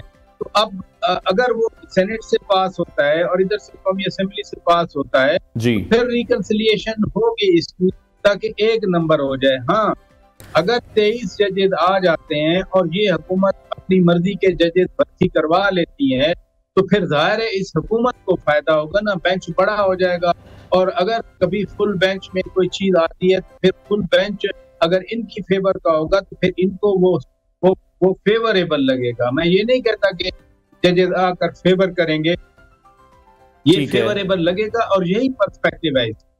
ठीक है। बराचा साहब, मुआशी सूरत हाल आप किस तरह से देख रहे हैं? हुकूमती राइट साइजिंग कमेटी के जो साबिक रुकन हैं और माहिर मईशत हैं कैसर बंगाली, वो ये कह रहे हैं कि हुकूमत के जो अखराजात कम करने की अदम पेशरफ्त की वजह से अब हम देख रहे हैं कि उसका मुल्क की मईशत पर आप किस तरह से उसको कहना चाहेंगे कि वो जो मुल्क की मईशत है उस पर किस तरह से असर पड़ेगा? क्योंकि वो तो ये कह रहे हैं कि हुकूमत अपने अखराजात कम करने को किसी सूरत तैयार नहीं है, जो तमाम बड़े अफसरान हैं उनके जो प्राइसेस हैं उसको कम करने को तैयार नहीं है, जो छोटे मुलाजमीन हैं उनको नौकरी से निकालने के पर ज्यादा फोकस है।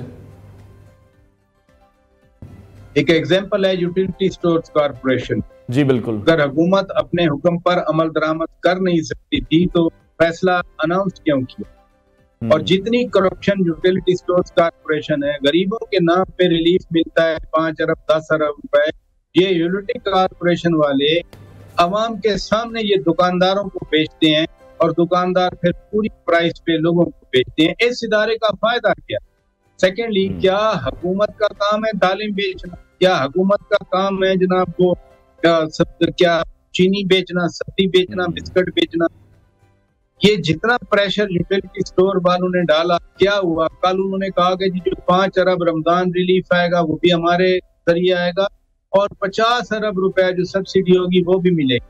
जब आप सब्सिडी लेके और 50 अरब रुपए की सब्सिडी लेके इन करप्ट लोगों को पालेंगे बैठ के और अपने फैसलों पे अमल दरामद, क्या हुआ कि जी वो इस्लामाबाद की तरफ आ गए तो हुकूमत दबाव में आ गई। जब वो आ रहे थे, आप पीटीआई को भी तो रोकते हैं ना हर शहर में, इनको क्यों नहीं रोका गया वहाँ? और फिर आप फैसला ही ना करते अगर आप में सकत नहीं थी। ये गरीबों के नाम पे रिलीफ खाने वाले एक दफा फिर वो आए, उनका हुकूमत ने कहा कि इदारा बंद हो रहा है, किसी ने कह दिया बल्कि, और वो आकर 60 अरब रुपए वापस लेके आप जा रहे हैं, 50 अरब की सब्सिडी और 5-10 अरब रुपए का relief.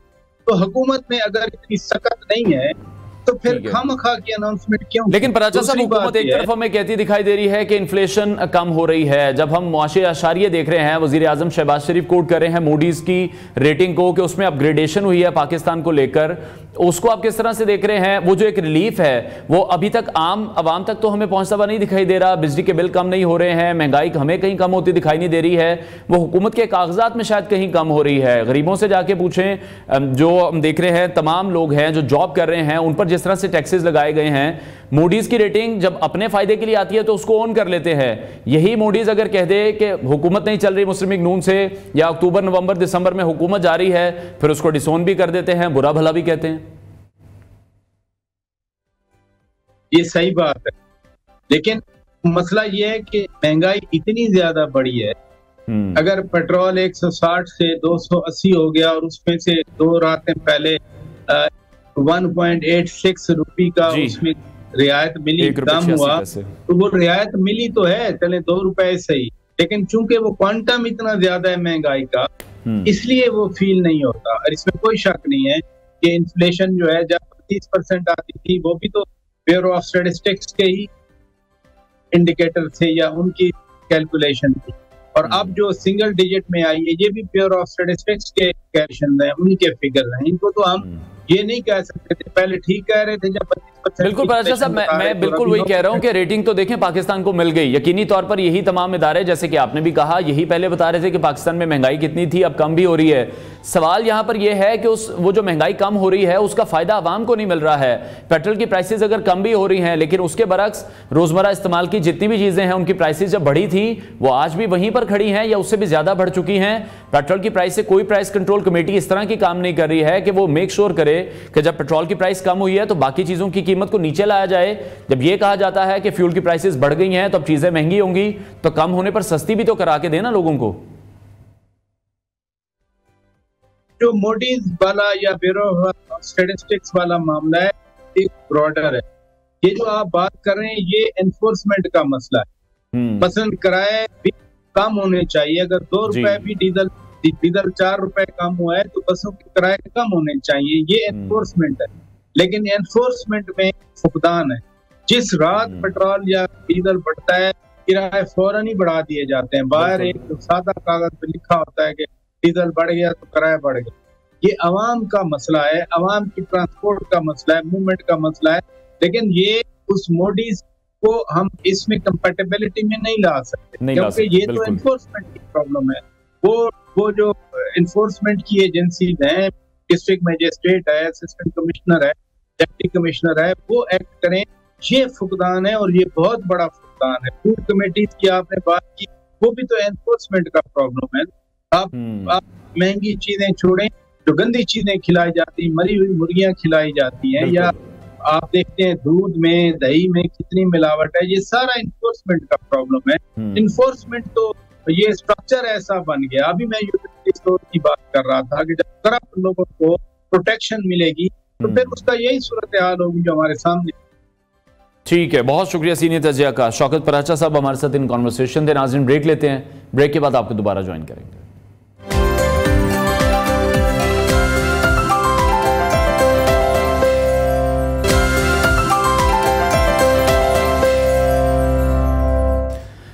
Welcome back to new Pakistan. नाज़रीन, आज हम एक ऐसे मसले की बात करने जा रहे हैं जो कि हमारे माशरे की जिम्मेदारियों को उजागर करता है। आप सब शहजाद रॉय को जानते हैं, जो कि ना सिर्फ पाकिस्तान के मशहूर गुलकार हैं बल्कि एक फाल समाजी कारकुन भी हैं।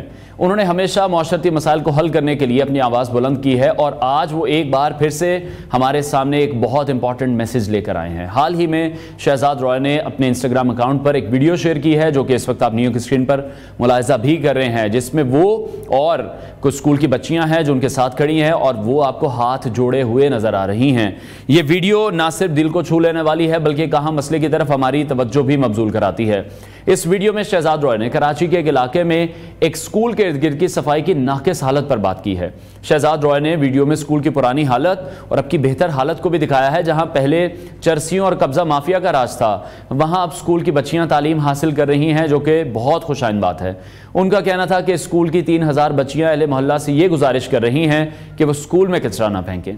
शहजाद रॉय ने दुरुस्त निशानदेही की है कि हम सब अक्सर शिकायत तो करते हैं कि हुकूमत जो है या जो मुतल्लिका इदारे हैं वो अपनी जिम्मेदारियां नहीं संभाल पा रहे हैं, नहीं निभा पा रहे हैं, लेकिन इसके बावजूद सबसे पहले जो ज़रूरत है वो ये है कि हम अपने आप से ये स्टार्ट करें। कुछ लोग खुद अपने फ़राइज़ से गाफिल रहते हैं और उन्होंने कहा है कि यहाँ के बहुत से रिहायशियों ने अपनी आंखों से इस जगह को तब्दील होते देखा है, जिसके मनाजिर आप न्यू की स्क्रीन पर देख रहे हैं। बच्चियाँ यहाँ पर अब तालीम हासिल कर रही हैं और वो ये कह रहे हैं कि अपने घर का जो कचरा है वो स्कूल में फेंकने से बहुत से लोग बाज नहीं आते हैं। वीडियो के अख्ताम पर शहजाद रॉय ने एक दिलसोज अपील की है कि अगर इन मासूम बच्चियों की गुजारिश सुनने के बाद भी लोग यहाँ पर कचरा फेंकते हैं तो फिर शायद ये कौम जन्नत में भी कचरा फेंकेगी। ये अल्फाज ना सिर्फ एक हकीकत की तरफ इशारा कर रहे हैं बल्कि हमें सोचने पर भी मजबूर करते हैं कि हम किस तरह के मुआशरती रवैयों को फ़रोग दे रहे हैं, क्योंकि ये वक्त है कि हम सबको अपनी जिम्मेदारियों को समझना है, उन पर अमल करना है। हमें अपने बच्चों को भी सिखाना है। हमारे जो बच्चे हैं वो हमारा मुस्तकबिल हैं और उनके तालीमी इदारे हमारी तरजीह होनी चाहिए। यकीनी तौर पर शहजाद रॉय की इस अपील पर गौर भी करना चाहिए, यज़्म भी करना चाहिए कि हम अपने इलाके को साफ़ सुथरा रखेंगे ताकि जो हमारे बच्चे हैं वो बेहतर माहौल में तालीम भी हासिल कर लें। तो हम सबको चाहिए कि ज़िम्मेदारी को, इस तमाम चीज़ों को हम ओन करें, ऐसे लोगों की निशानदेही भी करें जो इस तरह की हरकत में मुलव्वस हैं। अपने इर्द गिर्द भी हमें ध्यान रखना है, इन बच्चियों को भी तहफ़्फ़ुज़ देना है और कोशिश यही करनी है कि पाकिस्तान के जो 26 मिलियन से ज़ायद बच्चे इस वक्त स्कूल से बाहर हैं, वो किसी भी वजह से बाहर हैं, सिर्फ इसमें हुकूमत का जो एक फ़ॉल्ट हमेशा कहते हैं, सिर्फ हुकूमत का फ़ॉल्ट नहीं है। हमें अपने तौर पर भी शायद अब हुकूमत की मदद करने की ज़रूरत है, क्योंकि हुकूमत भी बहुत सी मुश्किलात का शिकार हमें दिखाई देती है। तो इन तमाम चीज़ों को जो माशरे में बहुत से लोग हैं जो कि डिफरेंट NGOs के थ्रू काम कर रहे हैं और डिफरेंट सोसाइटीज़ के थ्रू काम कर रहे हैं, शायद अब उन्हें चाहिए कि इस पर भी बातचीत की जाए और इस मसले का भी हल यकीनी तौर पर हमें निकालना चाहिए। आगे बढ़ते हैं नाजरीन, और आज एक और अहम मौजू पर हम बात करने जा रहे हैं जो कि ख़वातीन और बच्चों की ज़हनी सेहत के हवाले से है, उनकी ज़िंदगी के मयार को बेहतर बनाने के हवाले से है, हमारे पिछले सेगमेंट से रिलेटेड भी है। आज के शो में हम बात करेंगे कि ख़वातीन की जो ज़हनी सेहत है उसके मसाइल को हम कैसे पहचान सकते हैं, क्योंकि जब तक उन मसाइल को पहचाना नहीं जाएगा उन्हें हम हल नहीं कर सकेंगे। ये भी हम जानेंगे कि जो हार्मोनल तब्दीलियाँ हैं वो किस तरह से ख़वातीन की ज़हनी सेहत पर असरअंदाज होती हैं। इसके अलावा जो मुआशरती दबाव है, एक सदमे की सूरत हाल है, ख़ुद की देखभाल की अगर हम बात करें उसके तरीक़ों पर भी तफसीली गुफ्तगू करेंगे। ख़वातीन में सबसे ज़्यादा हम देखते हैं कि आम ज़हनी सेहत के मसाइल में डिप्रेशन है, एंजाइटी है, इज़्तिराब शामिल है। इन मसाइल की जो अलामात हैं इनमें मूड का उतार चढ़ाव है, नींद में मुश्किलात हैं, थकावट भी है। ज़िंदगी के बहुत से ऐसे मुख्तलिफ पहलू हैं जहाँ पर हम देख रहे हैं कि उनकी दिलचस्पी की कमी शामिल हो सकती है। इन मसाइल की जल्द तशख़ीस कर लेनी चाहिए। इलाज के लिए माहिरीन का जो मशवरा है वो बहुत ज़्यादा इंपॉर्टेंट है। मुआशरती जो एक्सपेक्टेशंस हैं और ये जो दबाव है ख़वातीन की ज़हनी हालत पर गहरा असर डाल सकते हैं। ख़ुद एतमादी बहुत ज़्यादा ज़रूरी है ख़वातीन के लिए, और ख़वातीन को मस्बत तरीके से पोर्ट्रे करना, सपोर्ट सिस्टम बेहतर देना, ख़ुद की देखभाल के तरीक़ों पर तवज्जो देनी चाहिए। घरेलू तशद्दुद के हमने देखा कि बेशबहा वाक़यात पाकिस्तान में रिपोर्ट होते हैं। ख़वातीन को जिनसी हमलों का सामना करना पड़ता है। वो ख़वातीन जो अपनी जॉब्स के लिए बाहर निकलती हैं उन्हें बहुत से इशूज़ का सामना करना पड़ता है। इन तमाम ख़वातीन के लिए मौसर नफ्सियाती हिमायत हासिल करना ज़रूरी है। ऐसी ख़वातीन को मयारी मशावरत, सपोर्ट करना चाहिए। डिफरेंट थेरेपीज़ भी मौजूद हैं, वो भी हासिल करनी चाहिए ताकि वो इन तमाम चीज़ों से निकल सकें, अपनी ज़िंदगी को दोबारा से मुस्बत तरीके से जीना शुरू कर सकें। ख़वातीन की ज़हनी सेहत को बरकरार रखने के लिए ख़ुद की देखभाल बहुत ज़्यादा इंपॉर्टेंट है। चंद अहम तरीके हैं जिनमें बाकायदगी से वर्जिश भी शामिल है, एक बैलेंस डाइट होनी चाहिए, मुनासिब नींद होनी चाहिए। वो जो स्ट्रेस है उसको कम करने की ज़रूरत है। क्या वो टेक्निक्स हैं, किस तरह से ख़वातीन ये कर सकती हैं, क्योंकि ख़वातीन जो मुख्तलिफ़ किरदारों और ज़िम्मेदारियों का बोझ उठाती हैं, सबसे पहले वो घर में मौजूद हैं, वो माँ हैं, बेटी हैं, बहू हैं, बीवी हैं। उन्हें अपनी सेहत पर तवज्जो देना भी बहुत ज़्यादा ज़रूरी है। इसी तमाम इशू पर आज हम बात करेंगे। हमारे साथ मौजूद हैं डॉक्टर अस्मा नाहिद साहिबा, जो कि न सिर्फ एक माहिर नफ्सियात हैं बल्कि एक स्पेशल नीड्स कंसल्टेंट और फलाही शख्सियत भी हैं। उन्होंने अपने करियर में हमेशा ये कोशिश की है कि वो ख़वातीन और साथ साथ बच्चों की ज़िंदगियों में मुस्बत तब्दीलियाँ लाएँ, और उनकी खिदमात का मकसद पाकिस्तान में ख़वातीन और बच्चों की ज़िंदगी का मयार को बुलंद करना है। डॉक्टर साहिबा इस वक्त हमारे साथ स्टूडियोज़ में मौजूद हैं। डॉक्टर साहिबा बहुत शुक्रिया आपके वक्त के लिए। अभी मैंने काफ़ी डिटेल आपके साथ शेयर की है। बहुत सी ऐसी ख़वातीन हैं जो इन मसाइल का शिकार हैं, लेकिन सबसे पहले वही बात आ जाती है कि हम वहाँ तक नहीं पहुँचते हैं कि ये मर्ज़ क्या है, और हम इलाज अगर करना शुरू कर दें तो मर्ज़ को जाँचना बहुत ज़्यादा ज़रूरी है। कौन से ऐसे अवामिल हैं कि ख़वातीन फिर डिप्रेशन में चली जाती हैं, एंजाइटी का शिकार हो जाती हैं? बहुत बहुत शुक्रिया पहले तो इनवाइट करने के लिए। कोई एक अमल नहीं है, कोई एक अवामिल नहीं है, एक लिस्ट है, और third world country like Pakistan जैसे ममालिक में तो हमारे पास बहुत सी अनस्टेबिलिटी है, यहाँ पर बेरोज़गारी है, हमारे सोशल इकोनॉमिक इश्यूज़ हैं, कॉन्फ्लिक्ट्स हैं, जेंडर रोल है। हम अभी आपने बताया कि हमारे कितने बच्चे जो हैं वो स्कूल से बाहर हैं, यही बच्चे, इनमें बच्चियाँ भी तो है ना, फिर यही बच्चियाँ जो हैं ये जो है जब माशरे का हिस्सा बनती हैं, एडल्ट बनती हैं, तो आप देखें कि किस किस किस्म के उनको स्ट्रेस हैं। फिर हमारा स्टीरियोटाइप है, स्टिग्मा है, जेंडर गैप है, बहुत से टैबूज हैं, बहुत ज़्यादा टैबूज हैं। फिर इसके साथ आप ये देखें कि जो वायलेंस है, फिर हेल्थ केयर का एक्सेस नहीं है, इजी एक्सेस तो नहीं है, स्टैंडर्ड हेल्थ केयर का, और इवन स्कूलिंग का भी इजी एक्सेस तो नहीं है। तो ये एक चीज़ नहीं है, लेयर्स ऑफ प्रॉब्लम्स हैं जिनकी वजह से ये स्ट्रेस और एंजाइटी और डिप्रेशन जो है वो क्रिएट होता है। और फिर उसके बाद हम बात नहीं कर सकते, हम कह नहीं सकते, ये शर्मिंदगी की बात है, ये शर्म की बात है, इस पे टैबू है। हमारी जहनी सेहत तो बड़ी पीछे है, अभी तो हम अपनी जिस्मानी सेहत तक ही नहीं पहुँच पाते, उसका एक्सेस मिल जाए तो हमारे पास इसके ऊपर तो हमें कुछ दिन चाहिए। बिल्कुल, इश्यूज बहुत ज्यादा हैं, लेकिन आप क्या समझती हैं अगर वन बाय वन भी हम तमाम प्रॉब्लम्स को देखें, उनको कैटर करने की कोशिश करें, तो किस तरह से ख़वातीन जो हैं वो फिर इन तमाम चीज़ों को ओवरकम कर सकती हैं, उतनी कॉन्फिडेंट बने कि वो माशरे में सर्वाइव कर सकें? मेरे इतने साल एक्सपीरियंस में और पाकिस्तानी ख़वातीन के साथ भी काम करने के बाद जो मुझे समझ आती है कि अवेयरनेस बहुत ज़रूरी है। पहले खबर तो हो बिल्कुल ठीक है, हुआ क्या है, उनके राइट्स भी क्या है, उन्हें ये भी नहीं आइडिया होता। बेखबरी में भी तो इंसान मारा जाता है ना। हम एक उदासी और डिप्रेशन को वैसे भी इतनी नॉर्मल टर्म हो गई कि थोड़ी रोमांटिक ही हो गई है ये टर्म, लेकिन एक्चुअली ये एक बीमारी है, एक डिसऑर्डर है। उसके लिए आपको कब फील होना शुरू हुआ, कब आपकी नींद खराब हुई, कब एपिटाइट खराब हुआ, कब आपकी दिलचस्पी लोगों के जिंदगी के मामलात में खत्म होगी, कब गुस्सा ज्यादा आना शुरू हुआ, कब इरिटेशन शुरू हुई, कब आपने अपने बच्चों में दिलचस्पी छोड़ी, कब एनर्जी का लेवल डाउन हुआ। ये सब चीजें आपको अगर खबर होगी तो आप उसको देखेंगे ना उसको। जब हमें खबर ही नहीं और हम कहते हैं कि जी, अक्सर खवातीन जिक्र करती हैं किसी भी एज की कि उनको अनएक्सप्लेन टाइप बॉडी एक्स हैं, कमर बहुत दर्द है, स्ट्रेस बहुत है, कंधों में बहुत ज़्यादा दर्द है, किसी को थायराइड है, किसी को आप समझ लें कि अर्ली डायबिटीज़ के साइंस हैं। तो बहुत सारी चीज़ें हैं जिनका हमें शुरू से ख्याल रखना है। तो सबसे पहले जितनी अवेयरनेस फैलाई जा सकती है, जितनी इस पे बात की जा सकती है, जितना इसको आम फहम आसान किया जा सकता है। ठीक है, अच्छा, लेकिन फिर हम देखते हैं कि सिर्फ ये कह दिया जाता है कि हार्मोनल चेंजेस हैं और कुछ भी नहीं है, मूड स्विंग्स हैं, तो वो उन चीज़ों को दबाने की कोशिश क्यों की जाती है? नहीं, ऐसा नहीं है कि खाली हार्मोनल वही जा रहा है, उसको भी क्लियर किया जाए ना, बहुत से लोगों के ज़हन में सिर्फ यही एक कॉन्सेप्ट है। नहीं, देखिए हमारी जो आज की जिंदगी है, पाकिस्तान से बाहर चले जाएंगे, पाकिस्तान में रहेंगे, स्ट्रेस से भरी हुई है। हमें बहुत सारे डब्बों में जिंदगी गुजारनी पड़ती है। एक डब्बे में आप रहते हैं, आपको ये सब कुछ करना है जो आप करें। एक डब्बे में मैं रहती हूँ जिसमें मुझे पेशेंट्स को देखना है, बच्चों को देखना है, अपनी फैमिली देखना है। आपके बहुत से रोल है ना, बहुत से मास्क आपने पहने हुए हैं, ये सोसाइटी ने आपके ऊपर प्रेशर डाला हुआ है कि आप इन मास्क के साथ मुझे इस तरीके से दिखें जिंदगी गुजारते हुए। और वो आप अभी हो सकता है आपके जहन में, आपके सबकॉन्शियस में, आपके बैक में पता नहीं कोई कितना स्ट्रेसफुल सिचुएशन चल रही हो और वो कितनी सेंसिटिव हो, लेकिन आप उसकी बात नहीं कर सकते। अगर आपका थोड़ा सा मूड डाउन हो जाए तो इट्स नॉट एक्सेप्टेबल। वो स्क्रीन पे, लोगों पे, काम पे, तो ये इतना, और ये कह दिया जाता है कि यार ये फिर बहुत ज्यादा सेंसिटिव है। मैं वही बात कर रहा हूँ कि फिर जो शख्स इन तमाम चीजों का शिकार हो जाए और उसको इंस्टेड ऑफ किसी की हेल्प की जरूरत है, उसको आगे से फिर ये सुनने को मिले, क्योंकि हम चाहते ही नहीं हैं, हम चाहते ही नहीं हैं कि हम किसी को वो गुंजाइश नहीं दे रहे कि आप अपनी बात कर सकें, उसी की तो मैं बात, हम बात कह सकें। देखिए, कहने वाले बहुत है, सुनने वाले नहीं हैं। बोझ डालने वाले बहुत हैं, बोझ उतारने वाले नहीं है ना, ठपकी देने वाले नहीं है, नीचे गिराने वाले बहुत सारे हैं आपके पास। तो हमें अब जो ये अलमिया है, क्योंकि कनेक्शन नहीं है ना, कम्युनिटी सेंस भी नहीं है। अगर किसी के, मैं तो समझती हूँ कि अब तो एक डे ऑफ होना चाहिए, मेंटल हेल्थ डे ऑफ होना चाहिए once a month for all employees, कि आपका मूड नहीं है, आप हिम्मत नहीं है, बजाय आप अपने आप को घसीटे और ना काम अच्छा प्रोड्यूस करे, ना स्कूल अच्छा प्रोड्यूस करे, ना आपका रिलेशनशिप अच्छा हो, ना आपकी टाइम अच्छा गुजरा, उससे बेहतर है आप सिर्फ जो है वो बोझ पे एक मास्क लगाए जिंदगी गुजारते चले जा रहे हैं। स्ट्रेस हमारा मॉडर्न जिंदगी का ट्रैश है।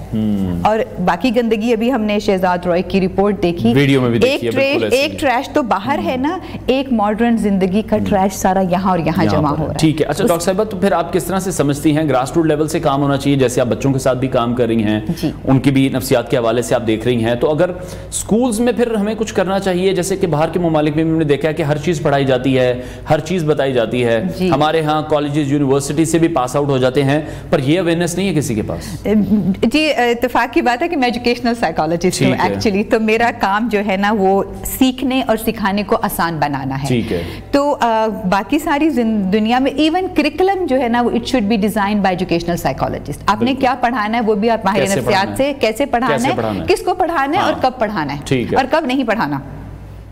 आपने इग्नाइट देखना भी, स्पार्क भी तो देखना कि किसको पढ़ाते, क्या पढ़ाते चले जा रहे हैं, आप सही चीजें भी पढ़ा रहे हैं कि आप डंप कर रहे हैं सब कुछ इसमें।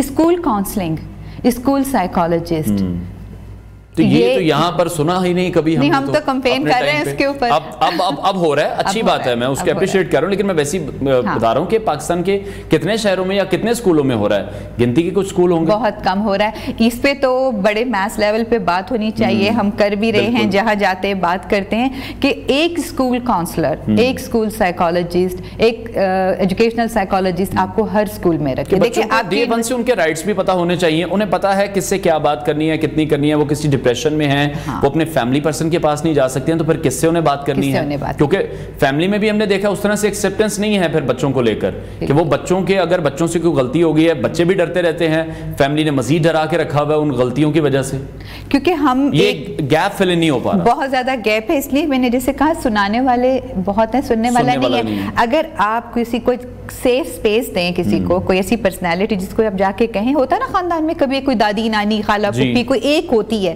वो बहुत फेमस होती है क्योंकि सब उसके पास जाके अपनी बात कह सकते हैं। तो आप देखें बात कहने की कितनी अहमियत है, जहाँ पे आप सेफ फील करें और आपको ये कि ये बात मेरी अब यहाँ नहीं जाएगी, मुझे जज नहीं किया जाएगा, मुझे शन नहीं किया जाएगा, और मेरे अगर फीलिंग्स हैं या मेरी थॉट, मुझे कुछ एबनॉर्मल थॉट्स या फीलिंग्स आ रही हैं या मैं बहुत डाउन और ब्लूज फील कर रहा हूँ या कर रही हूँ, तो मैं किसी को जाके कहूँ और फिर मुझे जो है प्रोफेशनल हेल्प तक लेके जाए। पहला सिस्टम फैमिली है, आप डायरेक्ट तो प्रोफेशनल हेल्प पे नहीं जाएंगे, पहले आपका सर्कल है, वहाँ पे एम्पैथी, वहाँ पे स्पेस, वहाँ पे डिस्कशन, टेबल पे डिस्कशन होनी चाहिए, रात को खाने पे डिस्कशन होनी चाहिए कि भी आज आपका दिन कैसा गुजरा।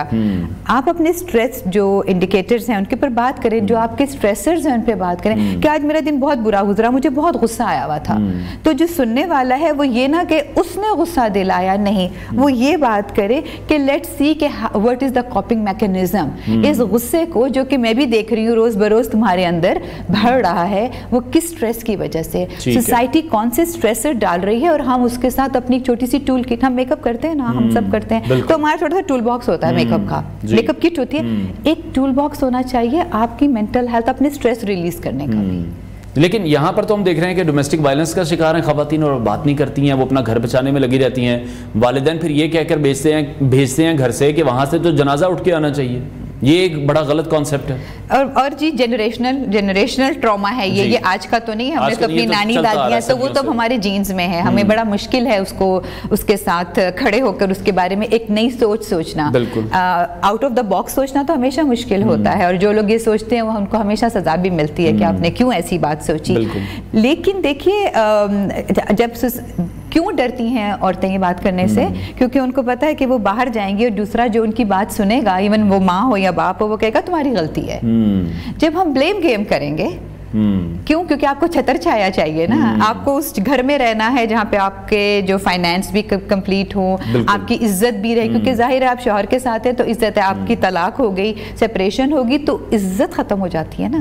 तो ये दो बहुत बड़े इंडिकेटर है जिसकी वजह से वायलेंस भी बर्दाश्त होता है और अब्यूज भी बर्दाश्त होता है। खवातीन को इंडिपेंडेंट करने की बहुत ज्यादा जरूरत है, उस तरफ भी खवातीन को लेकर आना चाहिए, खवातीन को खुद से भी आना चाहिए, उसके लिए भी अवेयरनेस बहुत ज्यादा जरूरी है कि वो किसी पर ही इन्हिसार कर रही हूँ। उसके लिए फिर स्कूलिंग, उसके लिए फिर आप और प्रॉपर स्कूलिंग, चाहे वो कहीं भी हो, चाहे होम स्कूलिंग हो, ठीक है, ज्यादा पैसे नहीं है तो होम स्कूलिंग्स भी की जा सकती हैं। फिर बैक टू बैक तालीम से ही निकलेगा सब कुछ, और प्रॉपर तालीम से, सही तालीम से। मैं अक्सर अभी भी सोचती हूँ कि मैंने इतना ढेर सारी केमिस्ट्री पढ़ने का मेरी ज़िंदगी में मुझे क्या मिला, मतलब मुझसे पढ़ी नहीं जाती थी, बड़ी मुश्किल लगती थी, फेल ही होती थी, लेकिन तो मिला क्या, आप क्या कर रहे हैं और ज़िंदगी में मैं क्या कर रही हूँ। तो प्रैक्टिकल तालीम होना कितनी ज़रूरी है ना, हुनर कितना ज़रूरी है। आप हुनरमंद है ना, ये आपका हुनर है, आप जो कर रहे हैं। ये मैं जो बात कर रही हूँ, जो मैं पेशेंट को देख रही हूँ, ये मेरा हुनर ज़्यादा है। अब तालीम छोटी सी थी, एक वक्त था, हुनर को एनहांस करना चाहिए। ठीक है। अच्छा, खवातीन के लिए फिर खुद की जो एक देखभाल है या खुद से वो किस तरह से इन तमाम चीज़ों से निकल सकती हैं, कैसे ओवरकम कर सकती हैं? देखें, खवातीन के लिए सबसे पहले है कि अपने आप को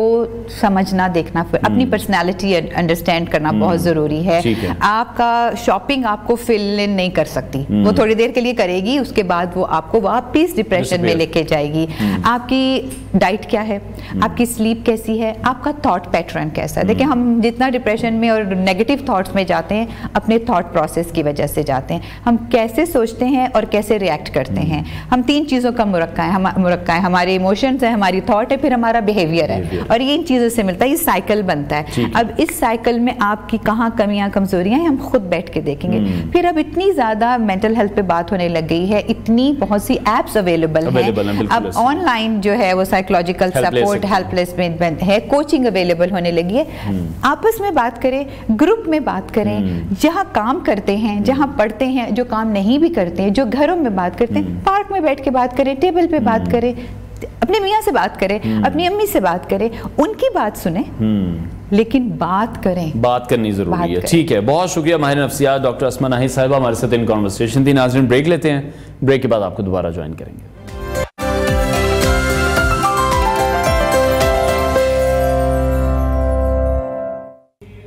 welcome back to new Pakistan. नाज़रीन, लाहौर के मुख्तलिफ इलाकों में आज कहीं तेज़ तो कहीं हल्की बारिश हो रही है, जिसके बायस हम देख रहे हैं कि कुछ इलाकों में बिजली की फराहमी भी मुअत्तल हो चुकी है। इसी तरह पंजाब और खैबर पख्तूनख्वा के मुख्तलिफ शहरों में बारिशों का सिलसिला आज से लेकर 5 सितंबर तक जारी रहने की तवक्को है। इस्लामाबाद, रावलपिंडी और गुजरावाला में भी बारिशें मुतवक्के हैं। बरसात के बायस गिलियात, मानसरा और दीगर मकामी नदी नालों में पानी के बहाव में भी इजाफे का इम्कान है। इसी हवाले से मजीद बात करेंगे मेट्रोलॉजिस्ट अंजुम नज़ीर ज़ैगम ने हमें ज्वाइन किया। अंजुम साहब, बहुत शुक्रिया आपके वक्त के लिए। ये जो स्पेल अभी हम देख रहे हैं, जो कि 2 सितंबर से 5 सितंबर तक बताया जा रहा है, कितना शदीद स्पेल ये होने जा रहा है। कल भी हमने देखा कि लाहौर में भी बहुत तेज़ बारिश हुई है।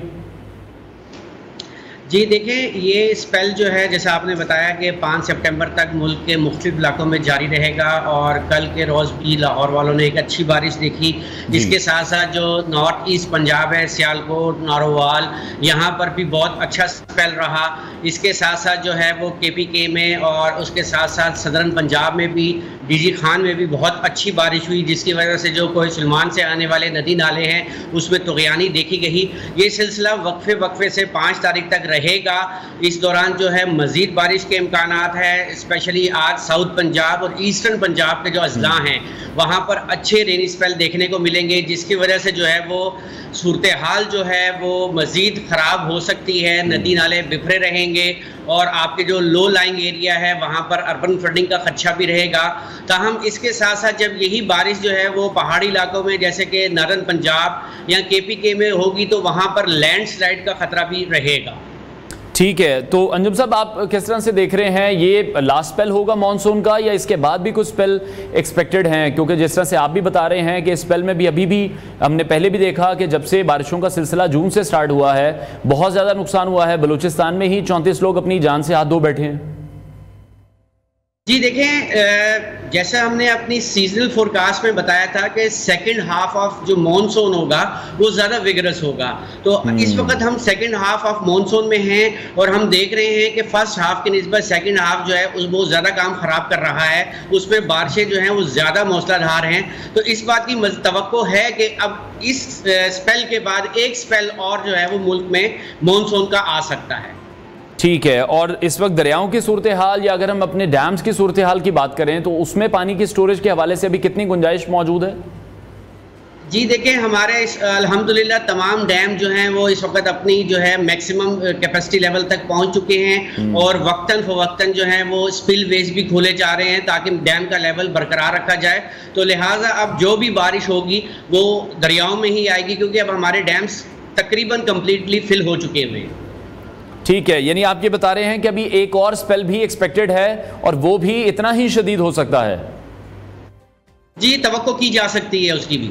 ठीक है। और हर साल अंजुम साहब हम ये भी देखते हैं कि ऑब्वियसली हिंदुस्तान में भी मानसून सीजन चल रहा होता है, और जब वहां पर भी उनके जो डैम्स हैं या उनके जो दरिया हैं जब वो फुल हो जाते हैं तो वो स्पिलवेज पाकिस्तान की तरफ खोल दिए जाते हैं। उसके बाद मजीद बुरी सिचुएशन पाकिस्तान में हम देखते हैं, जो सैलाबी सूरत हाल एक बन जाती है। वहां पर कोई ऐसी सिचुएशन तो अभी तक बिल्डअप नहीं हुई? जी देखें, जो बात करें जो मौजूदा सिस्टम जिसकी वजह से हम ये बारिशें देख रहे हैं, ये जब डिप्रेशन की सूरत में आंध्र प्रदेश में था तो उसने वहाँ पे शदीद तरीन बारिश की, तो वहाँ पर सिचुएशन बहुत वर्स्ट रही है। ताहम जब ये अब आगे की जानिब पाकिस्तान की जानिब आया तो इसकी इंटेंसिटी कदरे वीक हो गई, ये वेल मार्क लो में है और इस बात की तवक्को है कल ये लो प्रेशर एरिया में कन्वर्ट हो जाएगा। ताहम इस दौरान जो है ये ऑफकोर्स की बात है कि जो मगरबी इंडियन पंजाब है वहाँ पर बारिशें देगा। जब वहाँ पर ये बारिशें देगा तो ऑलरेडी उनके भी तकरीबन जो रिजर्वायर्स हैं वो कम्प्लीटली फिल्ड है, तो उसका असर जो है वो हमारे मशरकी दरियाओं में लाजमी देखा जाएगा।